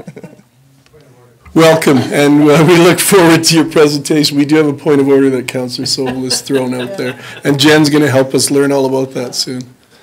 Lauren, carry on. Thank you. Sorry about the little humor there. So good evening, Your Worship and members of Council. I'm here tonight to request a decision on the Community Investment Fund application. I would like to introduce Matt Bima, a member of the CIF committee, to speak on behalf of the committee should you have any questions. The CIF committee met on September 10th, and the committee recommendations were as follows. $500 to Wheatland Whirlers Square Dance Club Barn Dance. $1,700 to the Hope Bridges Adaptive Drumming Program. $10,000 to the Strathmore Lions Celebration of Lights Christmas Park. The committee was unable to reach a consensus in regards to funding for the Blackfoot Cultural Show and rodeo event. We are presenting two options to Council for their consideration. Option 1, $5,000 to the Blackfoot Cultural Show and rodeo event through the Community Investment Fund, with $2,500 funded from the Financial Stabilization Reserve. Or Option 2, $2,500 to the Blackfoot Cultural Show and rodeo event through the CIF Fund. On September 17th, the Strathmore Gay Straight Alliance submitted a CIF application. The application was circulated to committee members via email for their review. The committee expressed the following concerns with the application. The application was submitted by a for-profit organization. The event will have limited impact on the local economy, with the majority of participants coming from the school, visiting school delegation, and community members. Considering this, we are presenting three options to Council for their consideration. Option 1, accept the Strathmore GSA and Diversity Summit application as information. Or Option 2, fund the Strathmore GSA and Diversity Summit for $10,000 with funds from the Financial Stabilization Reserve. Or Option 3, fund the Strathmore GSA and Diversity Summit for $5,000 through the FCSS operational budget. At this time, if there are any questions from Council, Matt or I will be happy to answer them. Thank you. Are there any questions from Council concerning those options that have been presented to us in the committee report? And I believe we have Mr. Gregory John here for the Gay Straight Alliance event, and as we come to that, we could probably have him address some of the concerns that the committee might have had. Councillor Corbett? Thank you, Your Worship. I did have a quick question on the Blackfoot Cultural Show and Rodeo. What was it did they request $2,500 originally? I had in my notes that they'd requested $2,500 and they were wanting, or we were going to give $5,000. I was confused by that in the first place. So that's, they did request $5,000? Yeah, they originally requested, $5,000. And we went with $2,500 the first time because there wasn't enough documentation or something was missing? I don't, what was the original one? The original one was... Excuse me, yes, so the original application from the Blackfoot in, I think in June or July, had some inaccuracy or some significant financial losses at that time. When it was presented to Council, they asked us to come back to the Blackfoots with a revised financial statement, which was submitted to the CIF committee. And that revised application still showed instead of a $30,000 financial deficit was about $7,000. And at that point, the committee made was unable to come up with a consensus, and that's why there's the two options presented there. I think the major concern with it was just whether we were servicing debt with the funds allotted. So that was the major concern, and then we had a split vote, so it was kind of decided to bring it back to you guys to make final decision.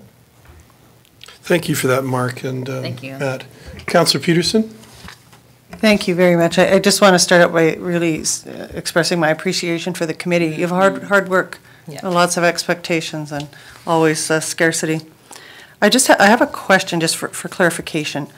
if we approve the Wheatland Whirlers and Hope Bridges and the Celebration of Lights and the $2,500 for the Blackfoot Rodeo Committee, Blackfoot Cultural Show and Rodeo, does that go over the amount, the $2,500? Does that take us over the amount and into stabilization fund? I believe so, yes. Yeah. By how much? By $2,500, I think. I'm sorry, Councilor Peterson, our numbers are actually, if we do those recommendations, we're just under our budget for 2018. I think it comes in at, I think it's 1770 or something like that. So if we did all 4 of those, we would still be within budget? Correct. So I'm prepared to make a motion, Your Worship. Thank you, and then once we've made the motion, we can have discuss it, discussion and sure. have You questions bet. then. So Yeah. yes, I'd welcome that motion. Your Worship, I would move that council approve the following funding through the Community Investment Fund. $500 to the Wheatland Whirlers Square Dance Club Barn Dance event, $1,700 to Hope Bridges Adaptive Drumming Program, $10,000 to the Strathmore Lions Celebration of Lights event, and $2,500 to the Blackfoot Cultural Show and Rodeo. Am I correct in saying you're not, you're dealing with the other one separately? Yes, absolutely, Okay. Your Worship. Okay, thank you. So you've all heard that motion. Is there any discussion on that? All in favor? Which brings us to the last item then, which is the Strathmore Gay Straight Alliance Diversity Summit. And I believe since we have gotten so close to the limit, we wouldn't have the funds to approve from. If I may, this no longer would be a CIF issue Right. because. It's not an issue. Comes to us as a council then. Yes. Okay. Can we deal with it at this time, Your Yes, Worship? I think it would be a good thing. So thank you very much for your presentation. And thank you to your committee for all the hard work and the meetings you put into to try to equitably finance and fund a lot of these groups. So we're discussing the Strathmore Gay Straight Alliance Diversity Summit. Any comments? Denise, Councillor Peterson, sorry. Thank you, Your Worship. Thank you, Gregory. Come forward. Yeah. I want to say that I'm appreciative of the process coming forward and recognize exactly why the committee couldn't fund it under the mandate of the Community Investment Fund. But I do want to say, when I look at the program criteria, and I recognize exactly the mandate that CIF is under, but I do want to say that in the second criteria where it says the program strengthens the already existing partnerships through local, public, and private sector groups working together, although that isn't proven yet, and it is unproven, I believe that at the end of this project that it will prove out fundamentally. And that's why I'm very much in favor of still looking at an opportunity to fund this through our FCSS. We do have an amount of I think $5,000 there that we could use toward this, and I'm certainly prepared to make a motion to draw $5,000 from our Family Community Support Services area to this. And my reasons for doing this is that I was very heartened to see the very, very broad support from a huge sector of community, from senior citizens who spoke about the trials of their families, of their own children and grandchildren, to the young people that I work with every day, to community members generally, how very, very gratified they were to see a process of inclusion coming to this community in this particular way, in this kind and non-threatening, informative, educational way. And so I'm really grateful for that. And so having said that, Your Worship, I don't know if you want to entertain a motion or you just want to wait a bit till council's had a chance? Sorry, if we take your motion, we can still have discussion on that as well. So I would move, Your Worship, that council request to withdraw $5,000 from the Family Community Support Services budget line. And fund the Gay Straight Alliance program under the auspice of the FCSS. Thank you. And since we have that motion on the floor, Deputy Mayor Bauer, did you want to add something? My comments will just be directed to, hi Gregory, how are you doing? Tired, but doing really well. Yeah. You have done an exceptional job in putting this together in a very short amount of time. I realize that there have been some hurdles that you have definitely encountered along the way, and you've been very good at accepting responsibility for the things that you own. And you know, in this situation, it's just unfortunate that you applied for the grant under your business instead of applying from another avenue. And we certainly now know that because it's a 2-day, gone from a 2-day summit to a 1-day summit, that I think that the funds will be used in a very meaningful way for everybody that is there, and that you will be able to affect the LGBTQ2 community in an impactful way. And I have no doubt on that. The one thing that I would like you to speak on, please, is just your perspective on how you think this will impact the local economy, and whether or not you do believe that this is a sustainable event that you would like to, you know, evaluate at the end and perhaps bring it back to Strathmore, or how you see this launching in the future. Absolutely, and I'd like to just respond to the 2 to 1 day comment you made, and certainly the content has been compressed into 1 day, so it's not a reduction in content. There's still a community event and still a school event that are happening during the school day and then in the evening as planned, just due to some travel scheduling, which has been an absolute nightmare to get through. So I just want to make that point that this is not a reduction in the scope or impact of this, and it's just, let's get it done in 1 day was kind of the direction from some of the agents I've been dealing with. So in respect of your latter question about the economic impact, I've worked extensively in local procurement for large companies, and I understand that local impact is very important when it comes to large projects such as this. I've made a list of direct local impact and local spend that we have committed to on this project, and that includes $2,500 at the station, $750 at the travel lodge, the Civic Center rental for $250, Strathmore High School catering, $2,500, Christina's Creations for t-shirts, which is a good friend of mine, Christina Blockland. I graduated with her. It's her new business, and that's $1,710. There's an honorarium for an elder and tobacco, which is $545, and $600 to the Wheatland Crisis Society to present one of the major workshops. That is a total direct spend of this project of $8,905.45. When I take a look at indirect impact, certainly there's 18 schools registered to come from across the province. And I'll just give you a list of where they're coming from as a slight example.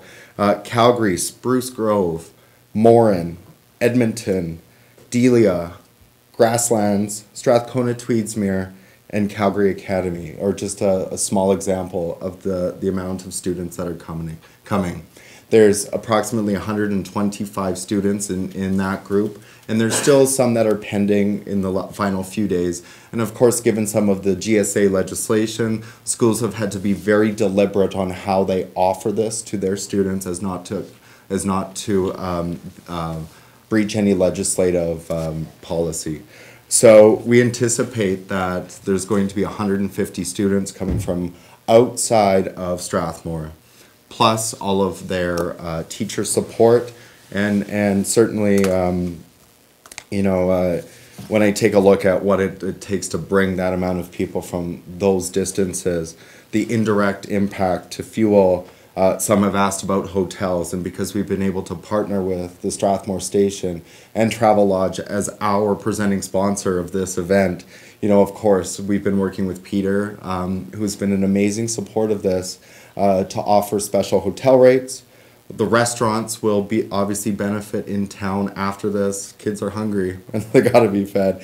And certainly, at the Travel Lodge, at the community event, we will be offering refreshments, which will be partially The food portion will be a part of that $750 investment into the travel lodge, but then there's going to be indirect spend through the community on drinks, and certainly that is an economic impact as well. When I take a look at the intangibles, we were just able to receive a $6,710 sponsorship from Global Television, which is increasing our reach of this to across the province. I have an on-air interview on the morning of this event at 8 a.m. because it's actually National Coming Out Day. It just so happened that it falls on the 11th of October as our event is. They're looking at featuring our event on the local morning news, and certainly that's an intangible you can't put a dollar and cent value on. I will be on the Danielle Smith Show early next week, again to celebrate what we've done here. The media package included in the sponsorship from Global Television includes a traffic helicopter, on-camera interviews, radio articles. My brother, as he's very well connected with the media community, has set up post-media interviews, the Calgary Star City News. I've reached out, the Strathmore Times will be doing a feature article on this as well, and that'll all be completed after, so we can look at what we've done, what we've created, and something to celebrate that we can spread on social media, that we can highlight, we can share. There's obviously a social impact, and certainly I've seen this as I was just at GSA earlier today. There's now over 35 kids in GSA. They meet every single day. There was 6 kids before we proposed this project. And by this project, it's welcomed and it allowed students a safe space to come into this room and be like, let's do something fun, let's get engaged, let's network with other students across this province. There's been a lot of challenges, and then I've let these students know how much work the administration, their teachers, and I have put into this to make this happen. This is not something that was easy to put together. But when I asked what the major thing that they're looking at in gaining from this is they said they're looking forward to networking with other students and creating a network of support for themselves. And I don't think you can really put a value on that. I get emotional because I wish I had that. It's been a real challenging project to put together, but hearing that directly from the students, that's what they're looking most forward to, is connecting with other students. And if I can look at the end of the day and say, a student in Morin who might be the only diverse kid in that community has a network across this province, then we've done something magic here. And in a week, that magic is going to come to our town. And certainly, I know this is the long and long of the answer here, but we need to explore every single impact beyond economic, which is going to be real. But also, I think there's some things that we can't put a value on that is going to happen here. And certainly, I have created a budget which is being funded through my company for one reason.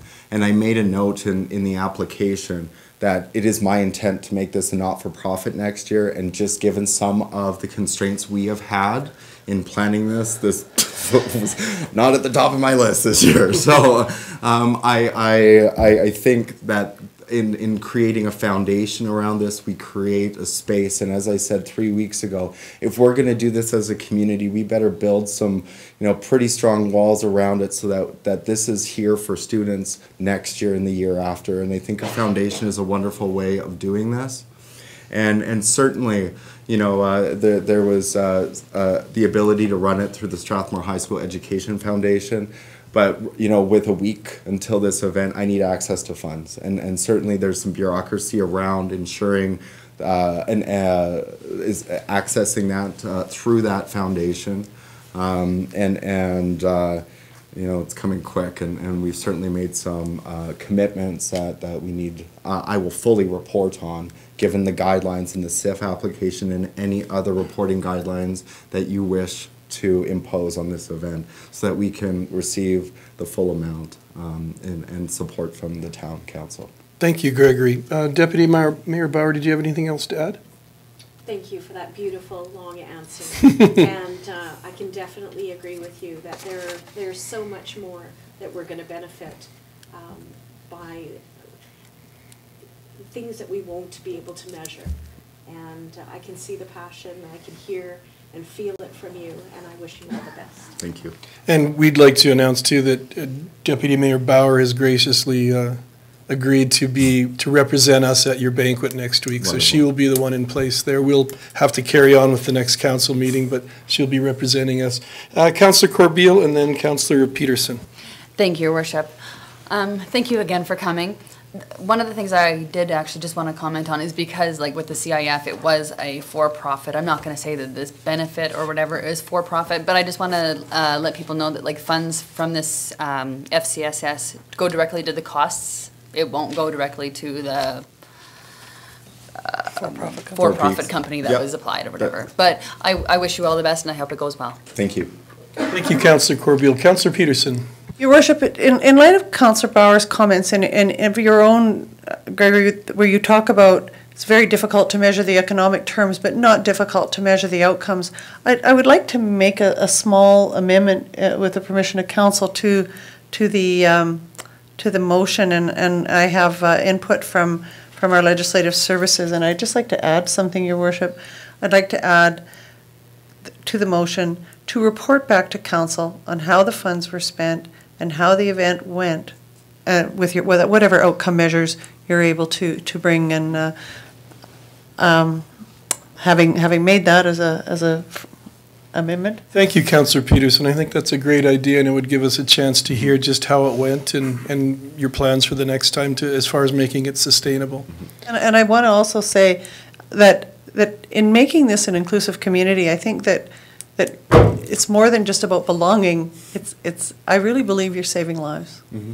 And in my 37 years of being an educator, I have seen the carnage. Mm-hmm. Thank you. Thank you. And if I could just weigh in on that too, I had the sad, unfortunate situation where a student chose in a class discussion to finally be brave enough to demonstrate what she was feeling and what she was, and it was heart-wrenching to watch her have to do that in a discussion, and it just came out suddenly. So there are a lot of students, a lot of our residents that need this kind of support, and I think what you're doing, we as a council have to do what we can to support all our residents, and I think what you're doing is supporting a vulnerable part of the community. And I've seen it firsthand what can happen when they don't feel they have the support. Councillor Montgomery? And if I just might build on that a little bit, there's been 2 students which can't participate, and they came to me crying because they can't be a part of this. And you know, there's 30-some kids that can participate, and you know, there's 2 that are feeling like they're missing out, and it's because parents won't let them. So we still have a lot of work to do here, and I think by offering education, you know, these 3 workshops that we're presenting are very foundational. Healthy relationships, LGBT 101, and how to build a GSA. And these foundational discussions will go across this province and certainly help some of these conversations. And you know, I don't think we look for tolerance as an aspirational thing. There's nothing that but you know what, that's where we need to start with some. And certainly, I think with this project, we're able to show that our community loves and supports everyone. We just don't tolerate and accept. We love and support. And I think, you know, hopefully, as we create sustainability around this and a plan forward, after I get some sleep, you know, we're able to, you know, see that number is reduced to 0. Of students that can't participate because their parents will not sign on. Thank you, Gregory. Councillor Montgomery. Thank you, Your Worship. Thank you for coming in and I guess providing some more information and making it clear what the value is to this community and to the kind of the broader community. And so yeah, I just wanted to say thank you, and I wish you good luck with this. Thank you very much. Thank you, Councillor Montgomery. Councillor Cox. Thank you, Your Worship. I just wanted to elaborate back a bit. Okay. Talking a little bit more my realm of the world. When you say that you do want to go ahead and become a nonprofit, I suggest that you get your GSA together and you do go visit Wild Rose, Community Futures. They will help you with applications for grants. They will get you started on your nonprofit society, and they will guide you so that you're not on your own. Thank you. Thank you, Councillor Cox. Duly noted, and yes, I will definitely do that. Thank you very much, and that's great for him to keep in mind for next year. Is council needing to hear the amended motion before the vote? We're all okay with what we've heard, then we understand the motion, perfect. And thank you, Ms. Sawatsky, for going again in direct time. She does, she's a decision maker. Okay, we have a motion on the floor. All in favor? And the motion is carried as amended. Thank you, good luck with next event, and we should probably touch base. You have the hall all booked for the Thursday? We'll follow up. Okay, thank you. Perfect. Good luck with everything. Which brings us to item 7.2, the private wastewater treatment facility policy on page 43. Mr. Fisher, welcome back. Thank you, Your Worship, for the most exciting.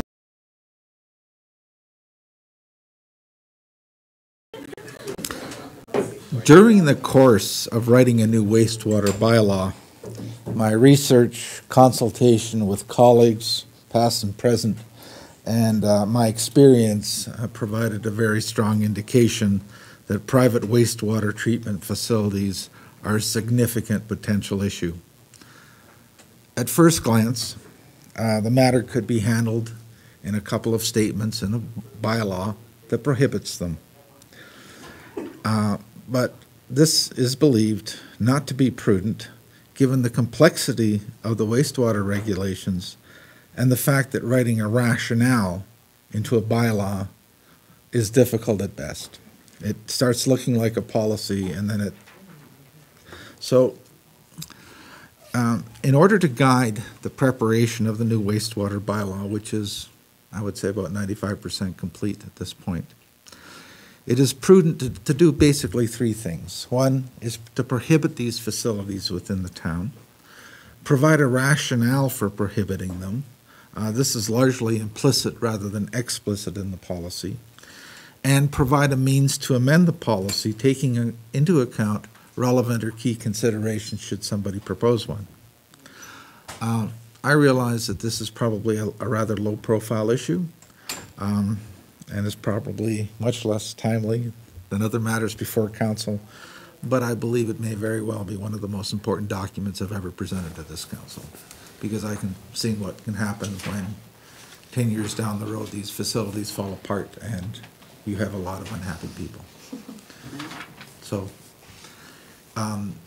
and I would just, perhaps, when I say it's complicated, I'd just like to draw your attention to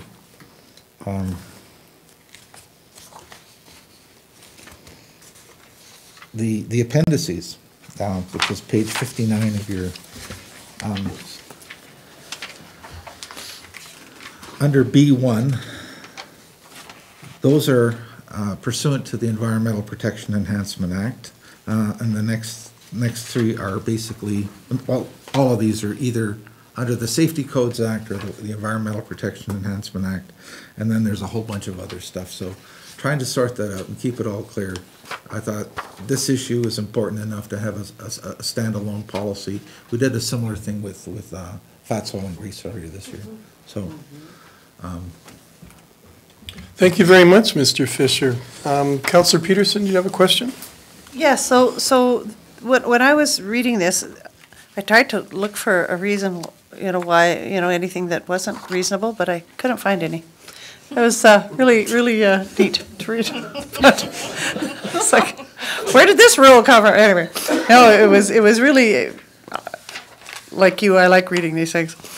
But one question I had related to, public swimming lakes in town, and if a provider had to put in some kind of a filtration system, so I was looking particularly at at number 17 in the appendices in B4, under the code of practice using high-quality groundwater, or, you know, I couldn't find anything that would relate, so I'm assuming that it's not pertinent.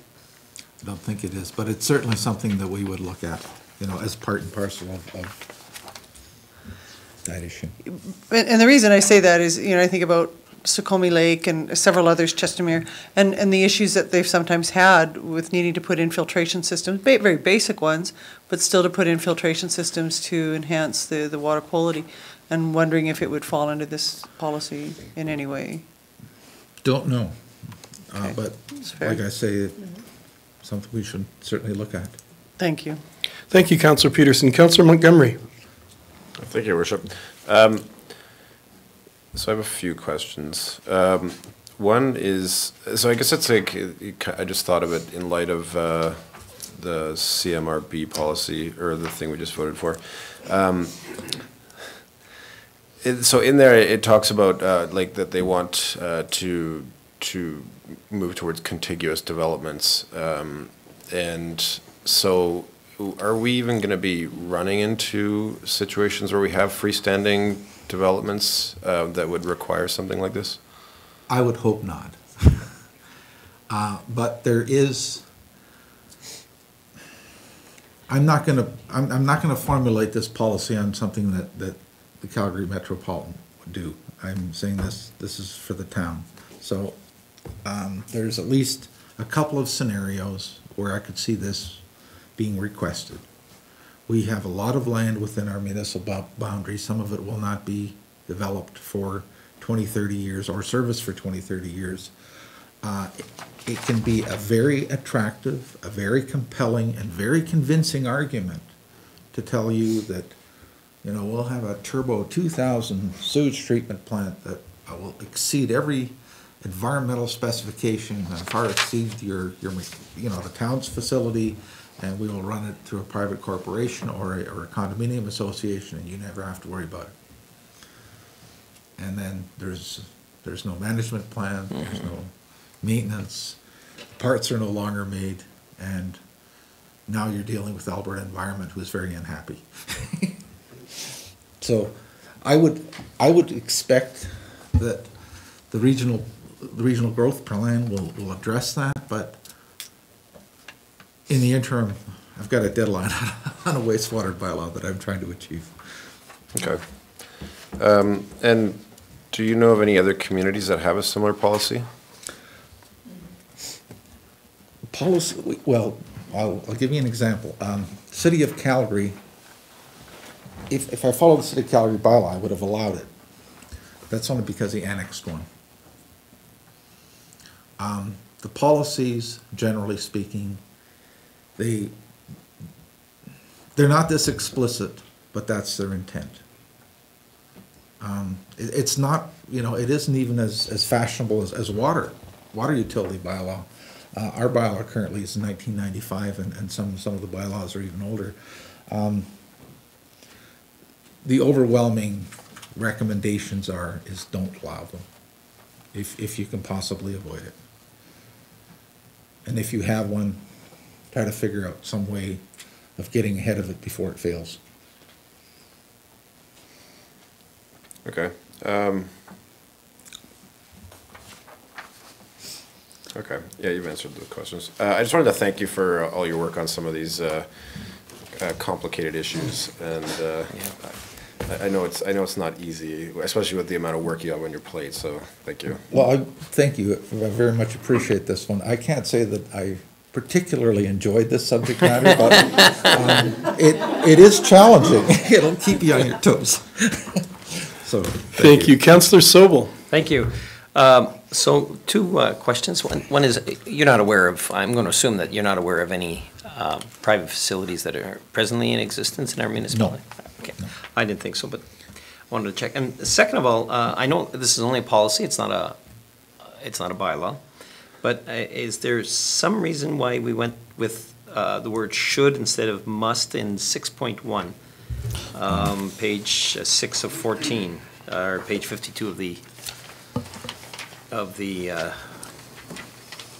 document. Sorry, which? It's 6.1, so if a 6.1. private wastewater treatment facility is annexed in the town after the adoption of this policy, The that facility should be removed. Yeah. Should not be must be removed. But once again, it's a policy, and I get it. But I'm just wondering. I think it would be great. But I think, I went with should because I thought it was the more reasonable thing, you know? I mean, I don't think we can compel the local authorities board at the time of annexation that something has to be decommissioned, but I think it's certainly something we would flag. And depending on the circumstance. How is the bylaw going to read on that? Is it going to be?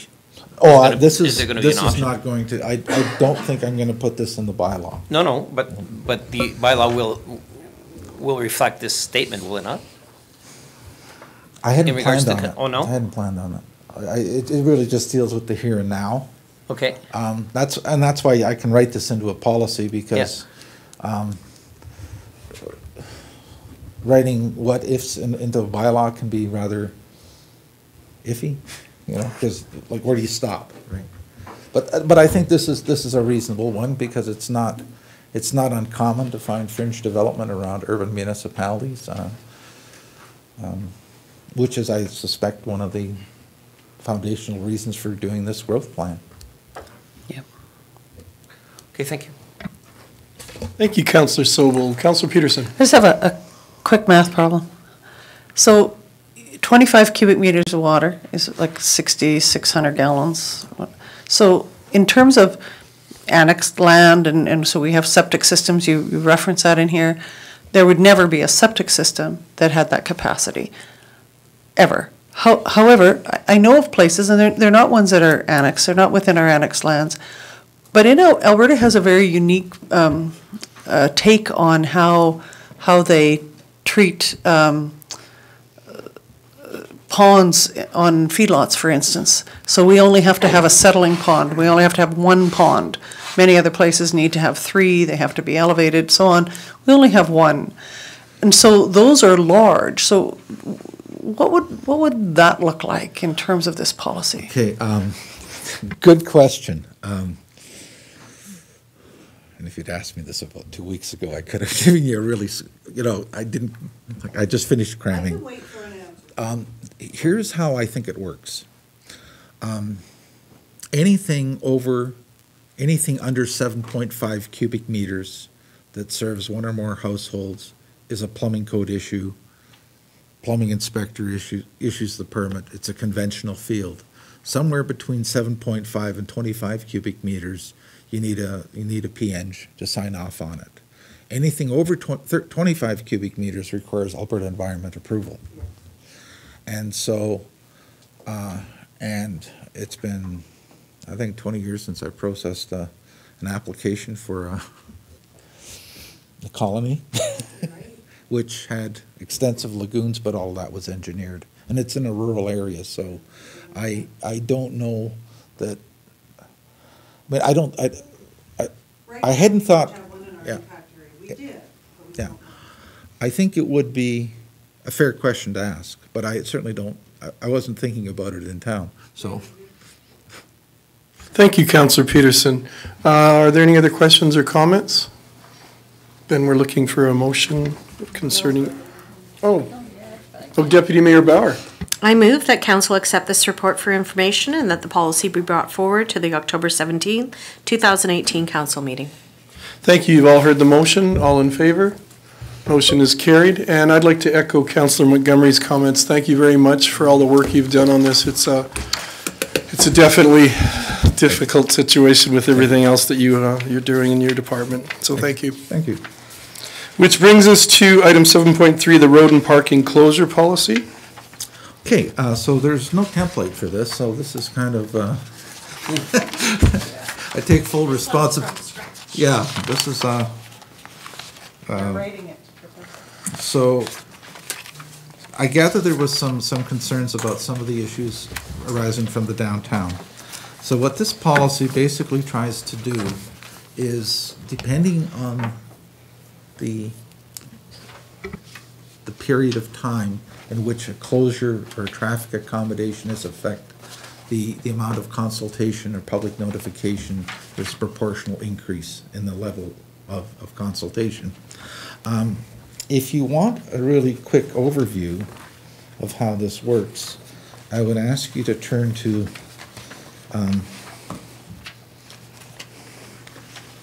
page, it's 11 of 15, and it follows. 75? Yeah, 75 of your agenda package. This provides kind of a summary of how all this works. And so for anything under 2 hours, there's no compulsory notification, but like for example, if a closure or an accommodation is for 12 hours or less, the signs have to go up 24 hours. There's a website, social media, fire department, municipal enforcement, notification 48 hours. And then there's some optional stuff. As you move down the list, it gets, the periods are longer and the notification is more extensive. I was asked why I did not make it compulsory to notify the essential services in all cases exceeding 72 hours. And the reason for that is it's not necessary in all cases. Now, if we're shutting down, say, 3rd Avenue from one end to the other for more than 72 hours, that would, I think, absolutely be essential. But in a lot of cases, a closure or accommodation, like a traffic accommodation, you're just shutting down a parking lane and you're still allowing traffic to go through. So police and ambulance aren't affected directly, or either as fire. If it is an excavation to install new services, say to an apartment building that's being built in or near the downtown, it's only going to affect perhaps something in the order of, well, I don't know, 10, 15 meters at most, and you certainly can get to the property from either side. You may also have a lane as an option. So that's why that wasn't made compulsory, but there's an optional option there. In some cases, a communication plan is required. In other cases, it's optional. And I don't know if there's any right answers or wrong answers on this. But there wouldn't be any harm in notifying essential services if you're going to close for that period of time? I don't think there's necessarily a harm, but there can be information overload. Okay. You know, I guess I'm just seeing it from the point of view as far as the more people who are communicated with and who are in the loop, the less confusion and the less. But I know it's either one. It's like some of the consultation that we've talked about, that Jim was speaking about earlier. Sometimes it's not what you're told. I mean, we sometimes get referrals and then you spend, well, where is this? What are you doing? How, like, you've told us you're doing something, but we don't know anything more than that. So I'm certainly open to making it compulsory. That's okay. I was just wondering out loud, I guess, about that part. And that's the one we've kind of kicked around the most. Yeah.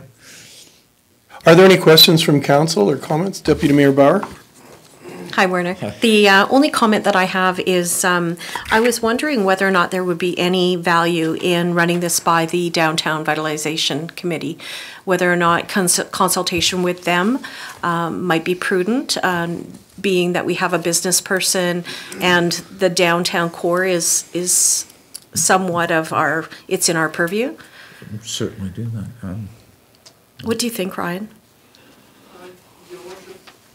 You know what, I hate to delay one of something we worked hard on, but that being said, it probably is worthwhile doing. A lot of the genesis of this, if we're being candid, came from some of the low notice closures we did downtown, and I think not only would there be a valuable contribution, but it would be a good way to signal to members of the downtown community that the town administration has heard their concerns and that we're reflecting them. So as much as messaging is in terms of consultation, so it probably does delay adoption by a week, but I think it will be worthwhile. Thank you. So did we want to defer the October 17th? Could we do that? The For next meeting for November the dates. 7th? Okay, I've got a public hearing scheduled for that.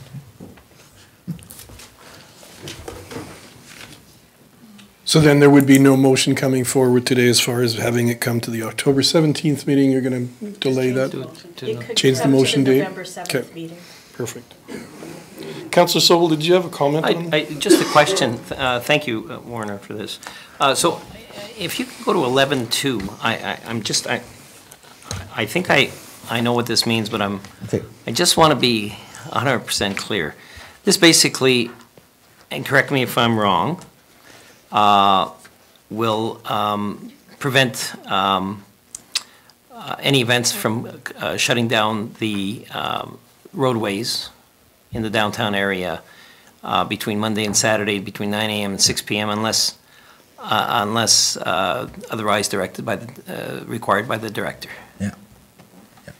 You can't shut down a road in the downtown on those days during those hours for street sweeping or line painting, snow plowing or sanding, excluding snow removal, parades, processions, or other events.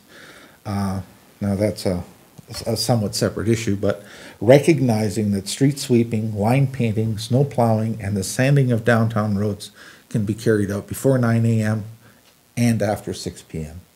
Now, if we expand that period of time, then you're limiting your options, and that's one of the. So. Was there any consideration given to, for instance, speaking with the residents of a particular street in regards to closing their street?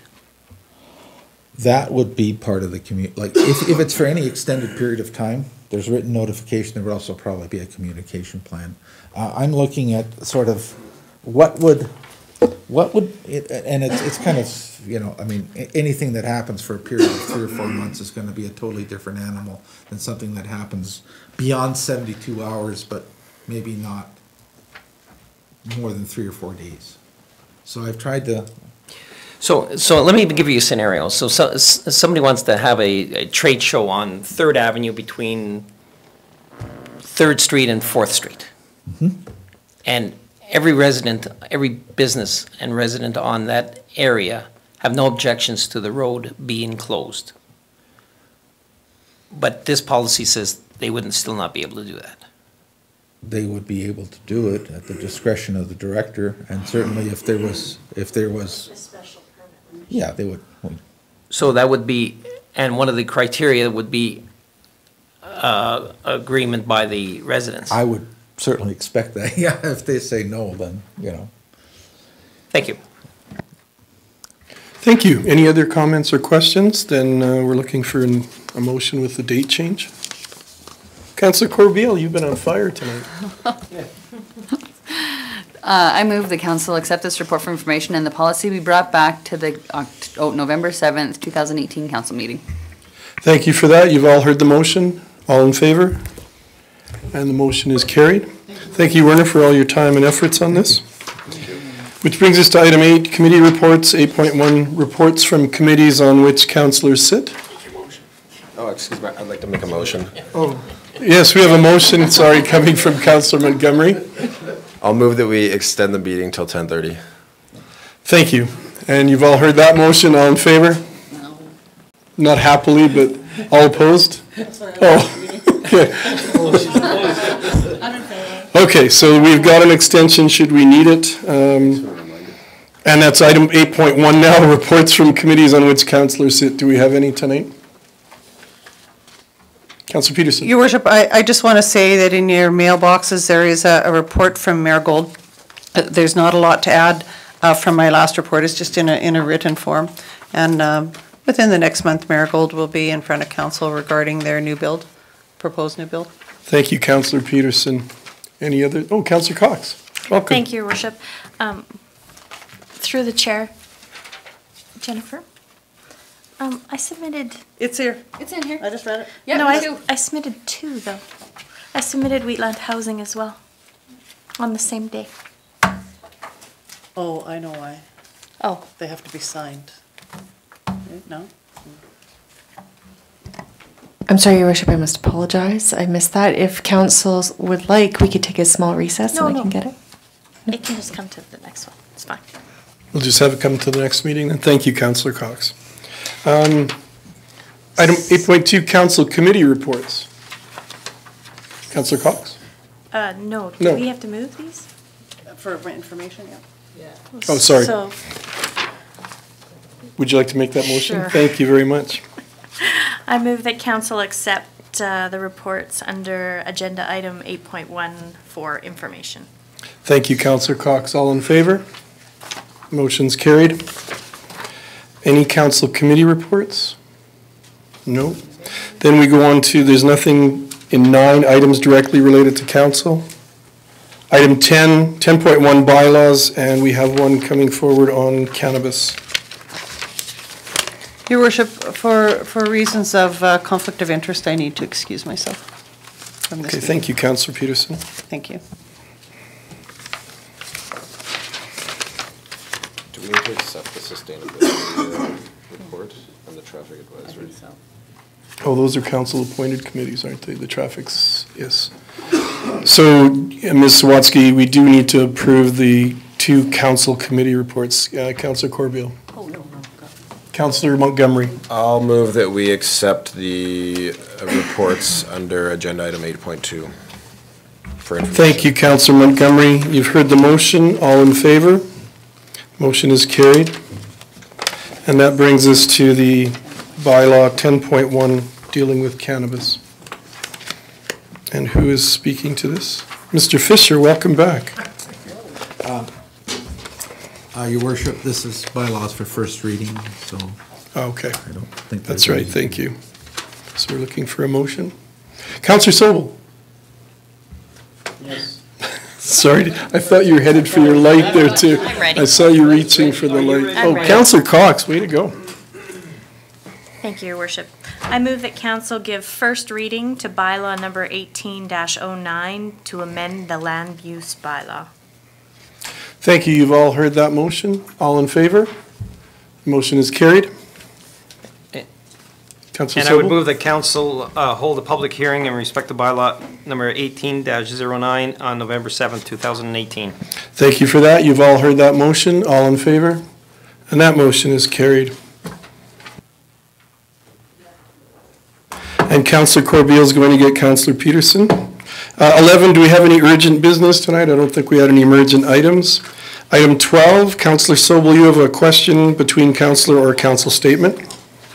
I have a council statement, Your Worship. It was an absolute pleasure to join Communities in Bloom Chair Rob Peary and his wife June at the CIB Provincial Awards luncheon in Sherwood Park this past Saturday. It was here that the results of the judging that took place this past summer would be revealed. There were 4 municipalities in our division, populations between 6,001 and 15,000.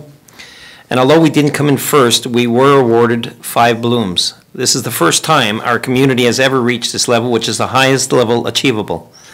I would also like to note that each community was recognized for one particular community highlight. For Strathmore, the judges ruled that this honor went to our new and greatly improved downtown, which impressed them greatly. Thanks to Rob Peary and his amazing team of Community in Bloom volunteers, which also includes Robert Breitweiser, Lisa Sater, Theo Owl, Jennifer Neufeld, Leonard Lesurf, Ginny Hobrich, and if I apologize if I said that wrong, Karen Binns and Lois Wagner. The committee did not, however, do this all on their own. They received lots of help from waste management staff, especially Cody Huckstead, and the Western District Historical Society, consisting of Rhonda Stockwell, Lynn Fair, Tom Sadler, and Bruce Kleiber. I would be remiss if I did not mention the amazing work done by the town's park staff under the supportive and watchful eyes of Operations Manager Craig Nichols and our horticulturist, Donna McCullum. I know the committee also very much appreciated the advertising support provided by our own Carla Kautz and Miriam Osterman of the Strathmore Times. And I was also asked to extend a special thanks to our whole council, with special mention to expert chauffeur Councillor Denise Peterson and our CAO, James Thackeray. This whole team supported the communities in Bloom's dream of reaching the 5 Bloom status, and the results were pretty awesome. Thank you. Thank you for that, Councillor Sobel. Item 13, any administrative inquiries? Yes, Your Worship, we have one.